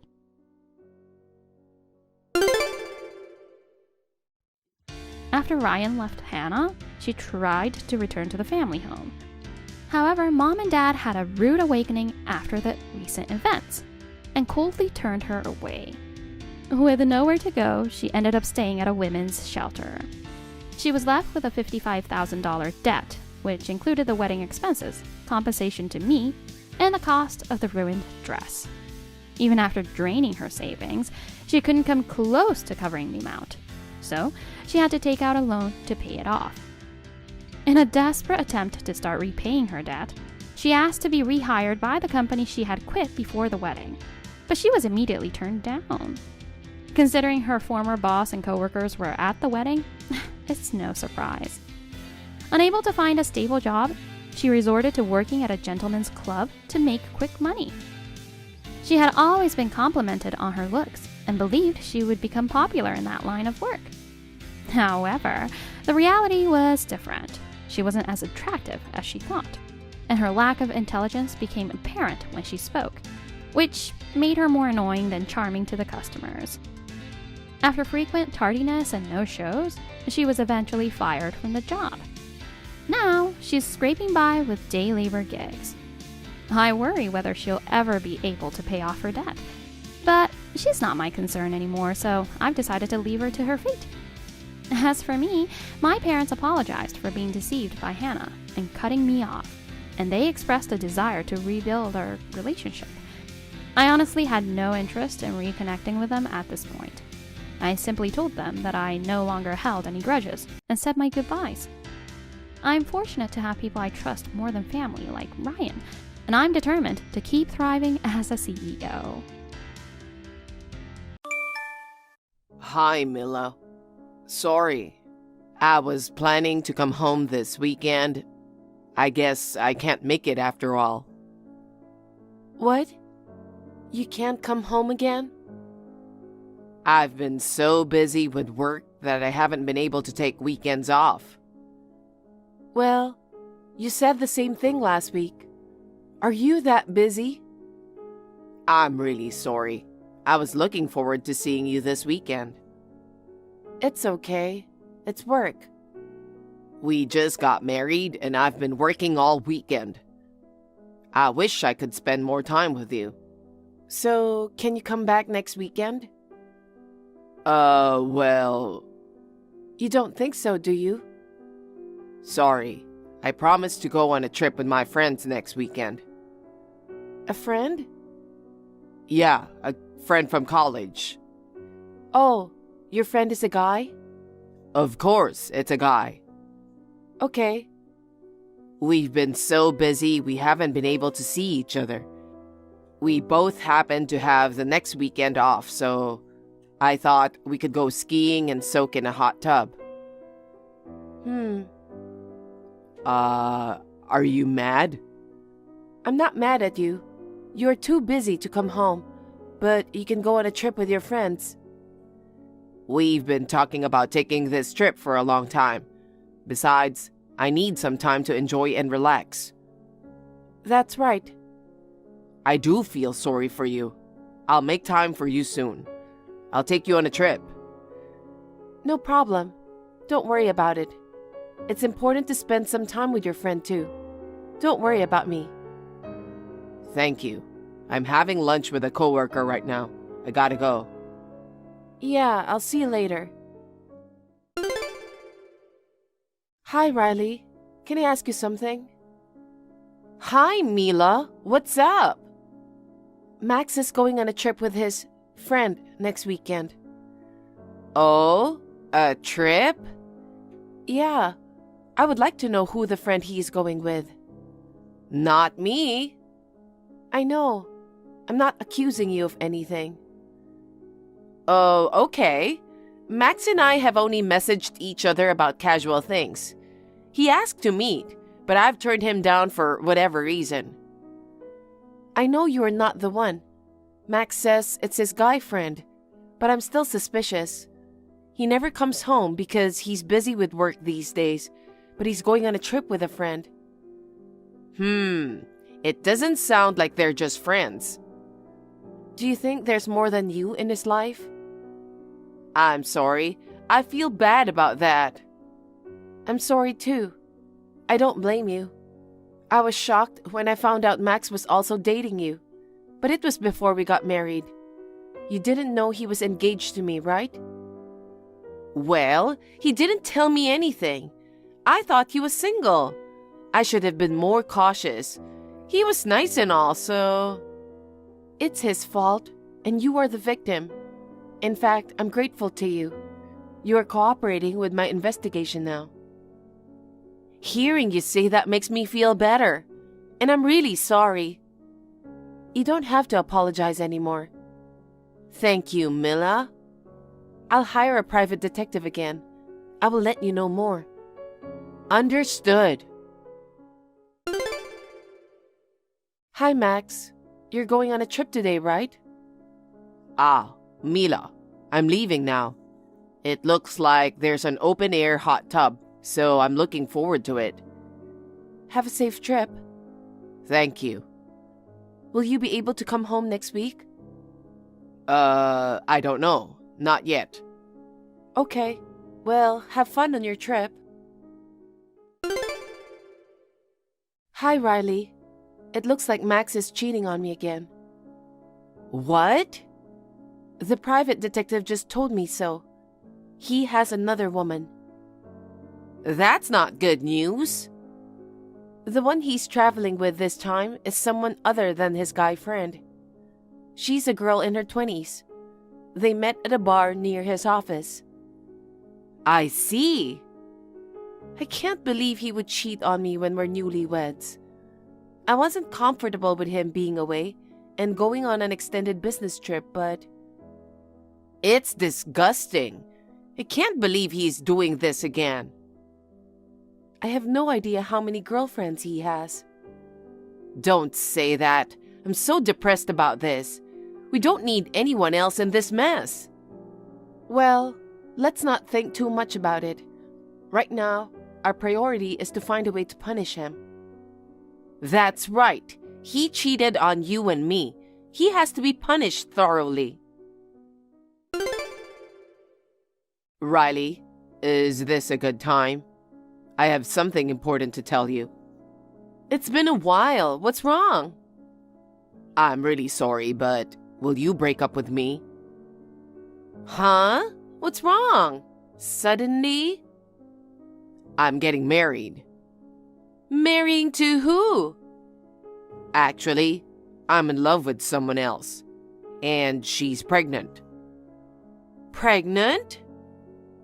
I guess I failed to use contraception. I tried to be careful, but... Okay. I'm sorry. I didn't mean to scare you. What does she do? What? She works part-time, but... How old is she? 20. That's very young. Oh, but it was just for fun. My true love is you. But if we have a baby, I have to take responsibility as a man. I see. I understand. You're breaking up with me then? If you have a baby, I don't have a choice. Thank you.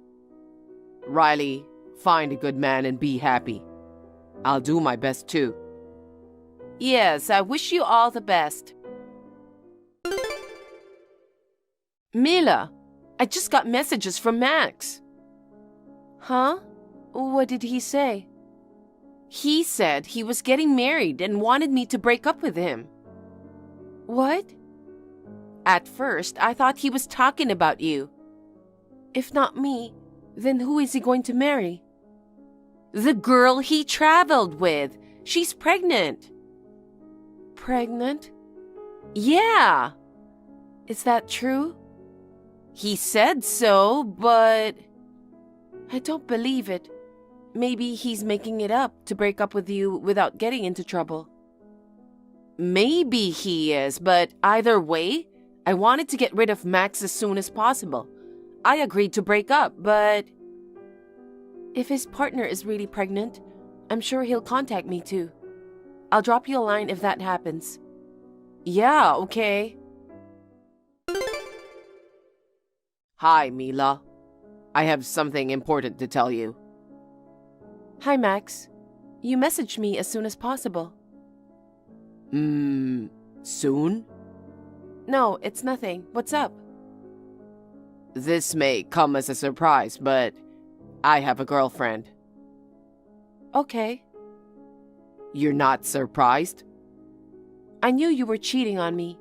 I've known for a while. What? I mean, you were busy all the time. After you went away for your long business trip, you rarely came home. And the fact that you went on vacation with your friends was suspicious. Well, if you knew about the affair, I don't blame you. I'll tell you straight out. The woman I'm having an affair with is pregnant. I need you to break up with me. Pregnant? Yeah, she's 4 months pregnant. Oh, what's she like? I met her near my office here. Don't get me wrong. At first, it was just for fun. Then, we got drunk and crossed the line, and it just went on and on and on.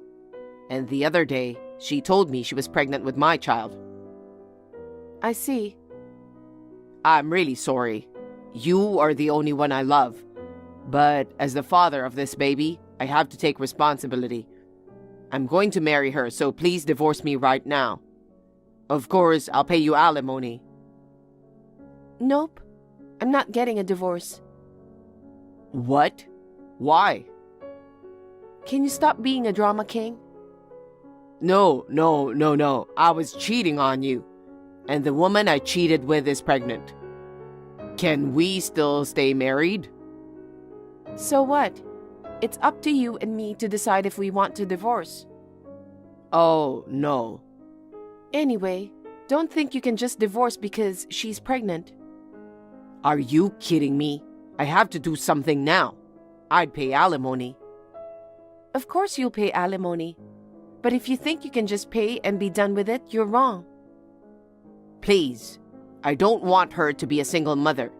She just turned 20 years old. She's a part-timer. I have to support her. I don't care about that. Mila. Well, but I don't want to live with you anymore. I'm going to terminate our apartment contract. I originally lived there when I was single. You're going to be working away anyway. What? Yeah, I don't mind if you terminate the contract. When I'm done working here, I'm going to move into an apartment with my girlfriend. Oh, I see. Hey, Mila. I know it was sudden, and I'm not saying it's right now, but I want you to divorce me as soon as possible. The baby is innocent. That's true. I'll think about it. Hi, Riley. Sure enough, I got a call from Max asking for a divorce. So it's true. His girlfriend is pregnant. Yeah, that's right. He's so stupid. I know. Can I call you later? I want to talk to you. Okay, sure. Mila, enough, okay? I've contacted you so many times and you ignored me. It's about time you agreed to a divorce.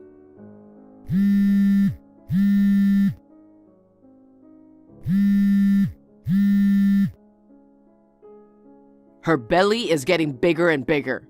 She wants to marry me as soon as possible, but I've been making her wait a month. If you're a woman, you know what I'm talking about. They say stress during pregnancy is bad. Please divorce me as soon as possible. Hi, Max. I sent you a letter the other day. Did you get it? What? I've decided on the amount of the alimony, so I wanted to let you know. If you pay me the alimony, I'll divorce you. Oh, really? Yay. You have to pay first, okay? Yes, I know. Well, that's a relief. I'm glad I can settle this before the baby is born. I'm so happy. I'm gonna be a daddy too. I'm very excited to see my baby. I'm sorry, Mila. I'm happy, but you are not. I'll do my best, so you should find a new partner soon and be happy too. It's good that you're trying your best, but are you sure about the baby? Huh? Are you sure you'll be a good daddy, even if the baby's not yours? Why? Well, if you don't care if you're not blood related, I guess you can do whatever you want. Hey, what do you mean? Are you saying she's cheating on me? Max, I guess you haven't seen the letter I sent you. Huh? There are other documents in there besides the bill for alimony. Take a good look. Documents? The medical report. Huh? You'll know it when you see it. See you later.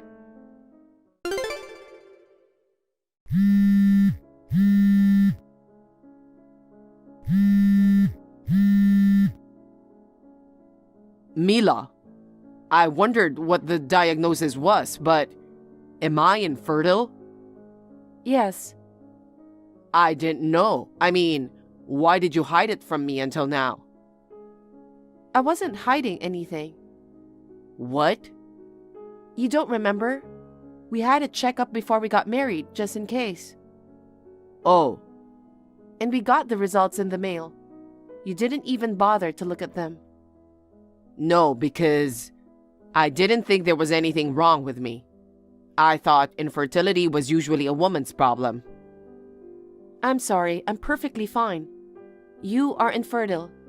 It sounds like you're infertile to the point where it's unlikely you'll ever have a child. Oh my God. I've told you repeatedly to check your test results. I thought it would be better for you to see for yourself than for me to tell you. But you kept ignoring me. Well, then again, that the baby is... It can't be your child. No. Why did she lie? She asked me to marry her because she's having my baby. I don't know who the actual father is. Maybe you were convenient as a marriage partner. You are a scumbag as a human being, but you got a full-time job and a steady income. Damn. I believed her when she told me it was my child. Was she cheating on me with another guy? It seems so. Mila, let's not get a divorce after all. Excuse me? I'm going to start over with you. I'm just about to finish my work. I'll leave the unfaithful woman and go back to you. I'm going back to your place. No, thank you. What? Do you think I'll ever forgive you? Well... You cheated on me and tried to have a baby while you were away. Don't tell me you want to start over after all this time. What are you talking about? The baby wasn't mine. I already said I'm breaking up with her. You are the only one I love. I won't cheat on you anymore, so please forgive me.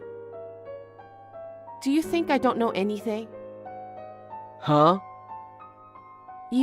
There's still something you're hiding, isn't there? No, There were other people you were cheating on me with, weren't there?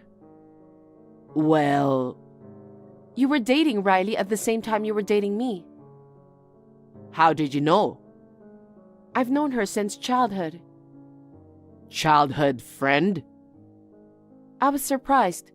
She told me she had a boyfriend. She happily showed me a photo of her and her boyfriend together. Then it was you.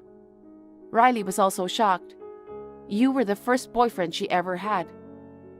I can't believe you and Riley knew each other. We didn't have a wedding because we were both busy with work, and you didn't know she was my friend. But it's terrible. You had a fiancé and a girlfriend at the same time. I hired a private detective to do a full-scale investigation. I was so surprised to see all the things you had done. And here we are. No way. I didn't know that was going on. So, goodbye. Wait, Mila. Let's meet up and figure it out. What are you talking about now? We're talking about the future. Now that you know I'm infertile, we have a lot of things to discuss, like adopting a child. You and I are getting a divorce. We don't have to talk about kids. But we're going to meet and talk anyway. I never want to see your face again. Please, I'll be home soon. Let's live together again, okay? You don't have a home to go back to. What? I have already moved out. I told you that, didn't I? I'm living somewhere else now. Oh no. Where am I supposed to go back then? I don't know. Well, I'll make sure you pay me alimony. Well then.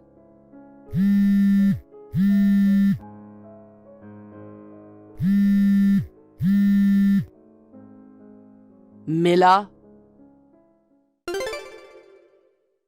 Mila, I have a favor to ask.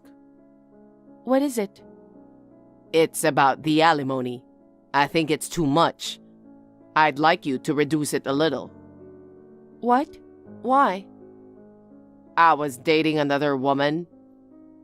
Are you still having an affair? She's actually married. Her husband found out.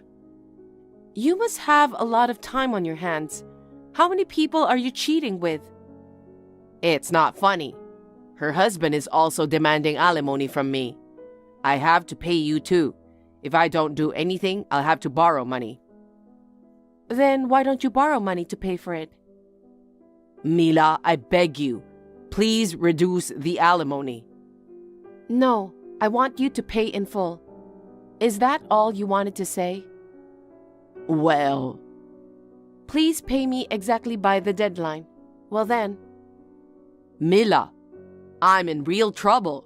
My company found out about my affair. Everyone at work is silently pressuring me to quit. I don't have a place to live.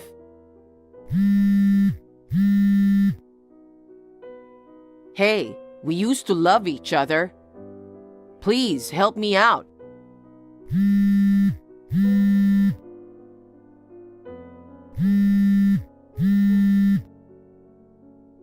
Mila.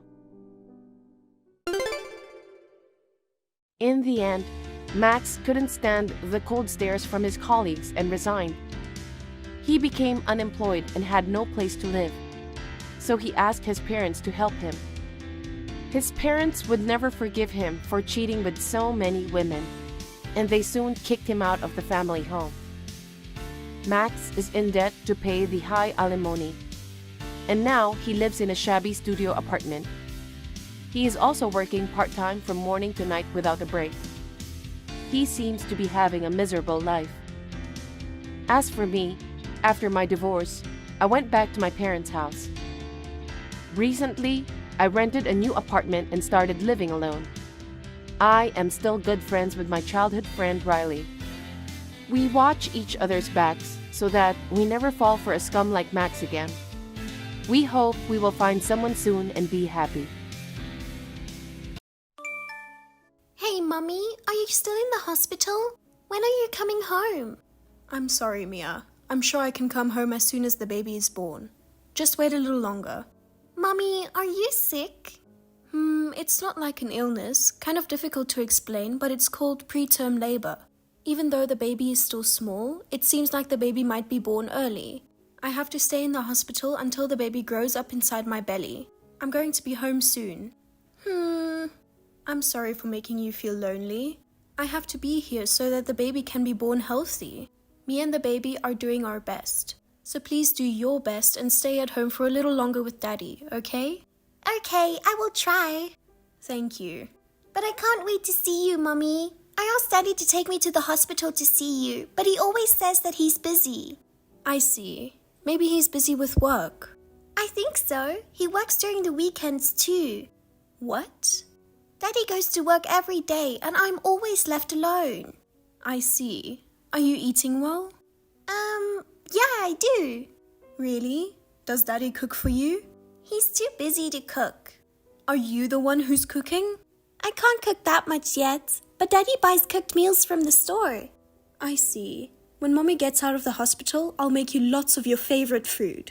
Yay! I can't wait to eat your food.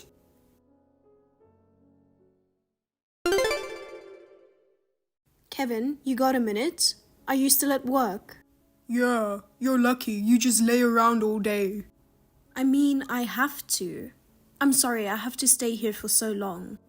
Damn it. I never expected your hospitalization to drag on like this. I've been working overtime non-stop recently and I'm completely exhausted. I'm really sorry. I never thought I was going to be here that long too. So, what do you want? Huh? I'm working. If you need something, please be quick. Well, I was texting Mia today. I heard you haven't been cooking for her. Are you that busy every day? Kinda. I don't know, why did you even have to ask? I'm still working around this time, right? I know, but I'm worried about Mia. She's growing up. I don't think she's getting enough nutrition. It's not like I'm making her eat junk foods every day. She can cook simple meals herself. Don't worry about others. Focus on yourself. I know, but can't you take off work once in a while? Mia misses me. I'd be happy if you take her to come see me, even once a week. Huh? Don't be selfish. What? I'm working for our family. Well, I know that, but... Besides, Mia's in grade school now. It's not like you're not going to see her forever. I can't take the day off work just to take her to go see you. Sorry, I didn't mean to offend you. Then don't tell me what to do. I'm busy. But we both live far away from our parents. You're the only one I can rely on. You know what? Can I go now? I know you have all the time to be on the phone and just lay around, but I'm busy working. Right. I've been bored, so all I can do is be on my phone. Sorry. Don't hit me up about nonsense. Well then, please take care of Mia. I know you're busy, but please look out for her. Okay.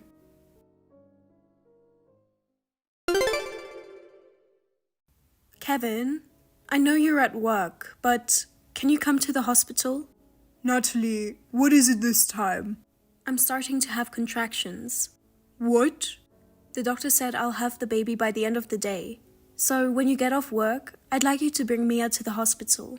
There's no need to rush, right? Huh? You're the one who's gonna have the baby, not me. It's not like I can do anything for you.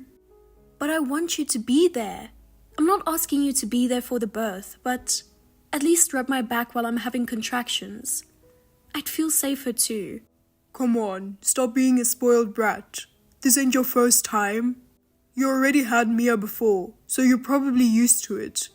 You know, no matter how many kids you have, giving birth is a life risk, and it makes me anxious every time. You're exaggerating. There are doctors and nurses at the hospital, right? I don't need to go all the way there. I'm busy. I'm giving birth to your child. You're the father. I don't have a choice. I'm at work. But can't you leave work this time? I'm giving birth to your child. No way. Work is more important to me. Oh. Anyway, I'll go once you have the baby. Well, okay, but I'm going to need you to take care of all the paperwork. I'll leave the paperwork to you. I have to do it? Who else is going to do it besides you? Why don't you ask your mother? What are you talking about? My parents live far away. I don't care how far they live. Their daughter is giving birth. I'm sure they're gonna be there for you. You know what? I'm not good with complicated procedures. I'll leave it to your parents. Oh, what should I do? My contractions are getting stronger. I'm in pain. I see. Well, make sure you call your parents. So, you're not gonna come? Let me know when the baby is born and out of the hospital. Huh? Out of the hospital?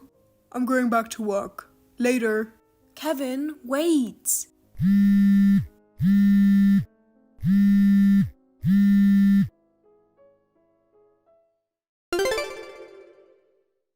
Mia, where are you? I just got back from the hospital. What is this all about? The house is empty. Are you and your daddy out on a trip? Mummy, you're finally out of the hospital. Mia, the baby is with me. I can't wait for you to see her. Where are you now? I'm at Uncle's house. What? Uncle? Dad's brother, Uncle Jimmy's house? Yeah. Is your daddy there with you? No, he's not. It's just me. What do you mean? He left me and went somewhere. What? Daddy has to go away for work. So he said he has to say goodbye to Mummy and Mia. What the hell? Hey, Mummy, can I come home now? Am I going to stay here? No, I'm gonna come get you.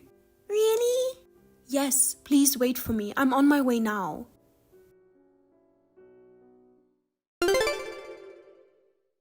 Kevin, can you explain what's going on? What? I've told you 1,000,000 times not to call me at work.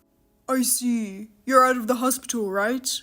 Yeah, I just got out and the baby is safe. And when I got home, there was nobody there. Oh yeah, I know. Ha ha ha. What the hell? Mia told me about what happened. You took her to Jimmy's and left her. What is going on? Jimmy didn't tell you anything? Of course I talked to him. He said you dropped Mia out of nowhere and left. You told him you have to take care of something important. Why did you leave her there? I was actually thinking of leaving her at a foster home. And I felt bad. So I thought it's better if I leave her at Jimmy's. What are you talking about? Why would you do such a thing? It's your fault. What? You're the one who's stuck in the hospital. Well, I can't take care of Mia while I'm working. but that doesn't mean you can just leave her like that without telling me. Where the hell are you? I'm at work. You're always at work. Just tell me the truth. Mia said something weird. She said you're saying goodbye to us. Okay, I'll tell you then. I can't live with you anymore. Huh? Why? To be honest, I have a girlfriend. Well, maybe more than that. More like a new wife. So you've been cheating on me this whole time? I don't consider it cheating. I'm serious about her. She's pregnant with my child.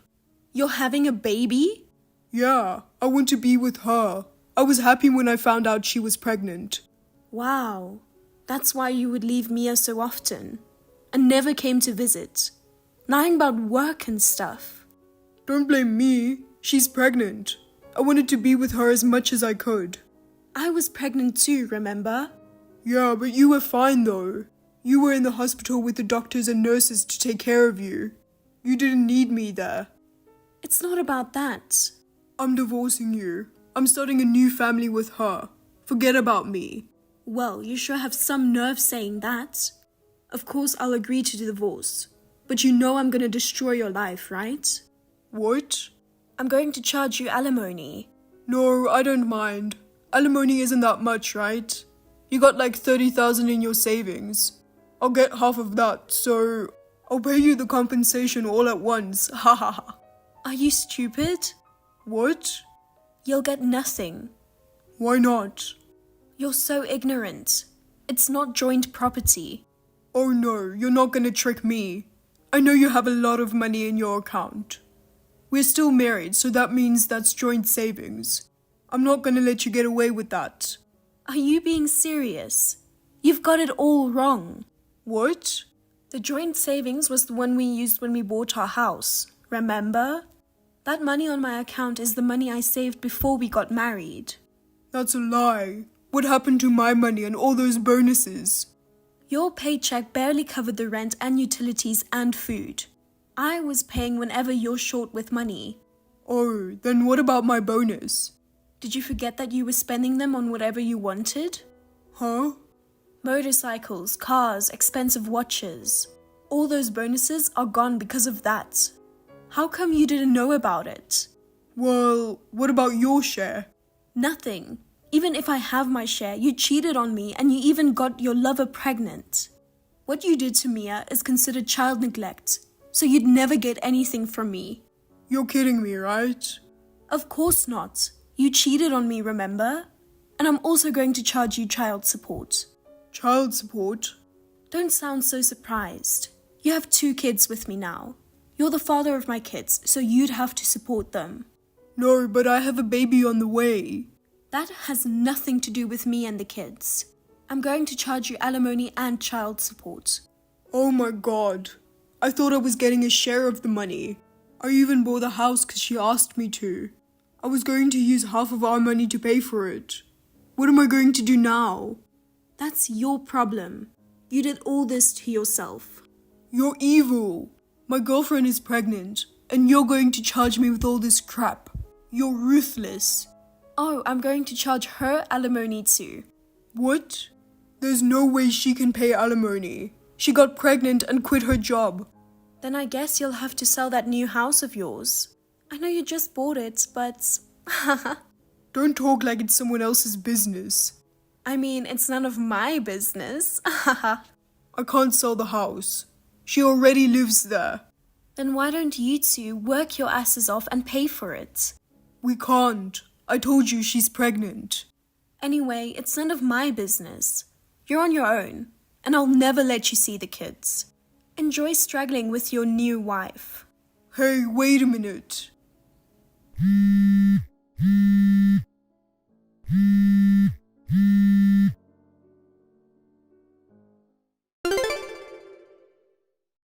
Natalie, do you have a minute?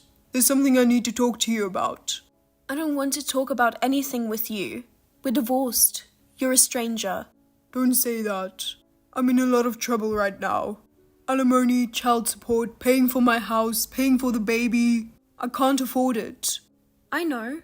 You weren't making enough money. It's a miracle that you had such a good life, you know? And you were into expensive hobbies like cars and motorcycles, even though you weren't making that much. I know. Thank God.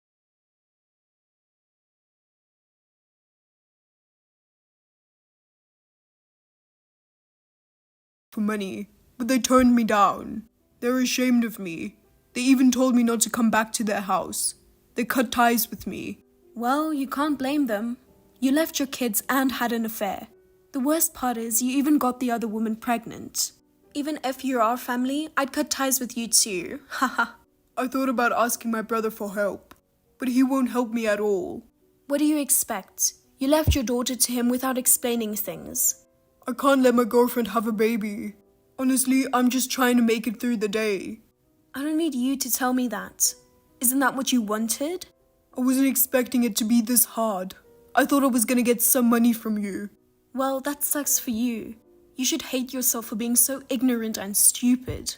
Please, will you help me? Huh? I know you have your savings. Can you lend me some of it? I'll work hard and pay you back. Don't be silly. You've put me and the kids through hell.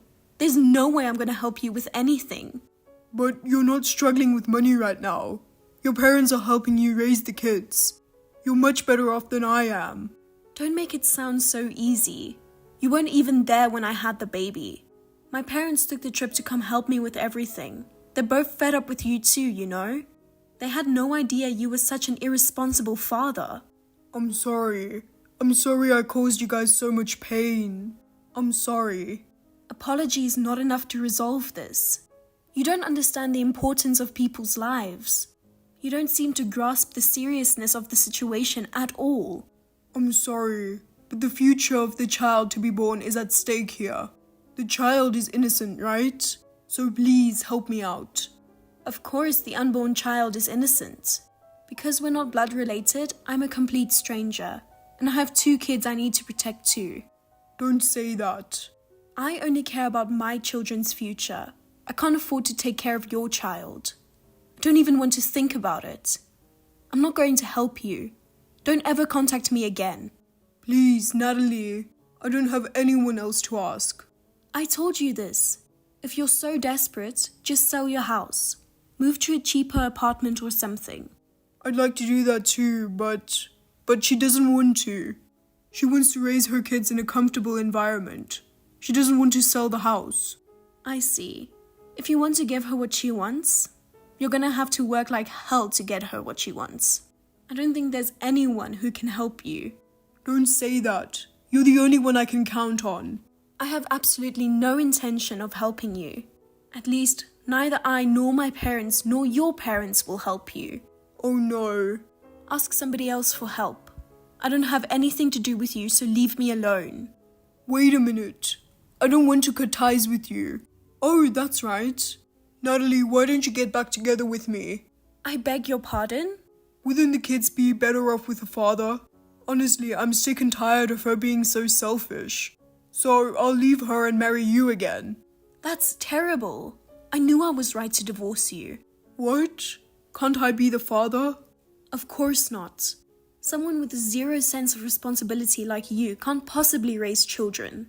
It's better off if I raise them alone. Well then, goodbye. I'm going to block you. Natalie, wait. Don't abandon me.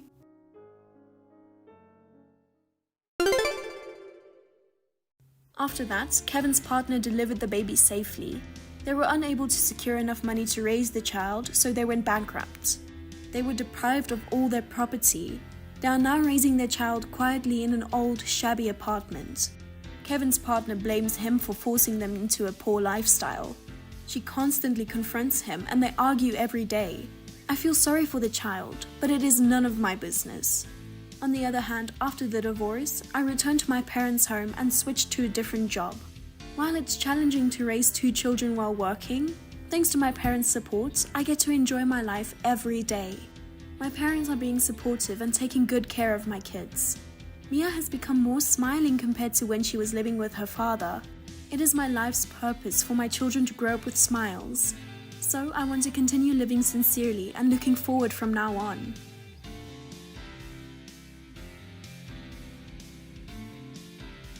Thank you for watching. Please rate the video and subscribe to our channel. See you in the next video.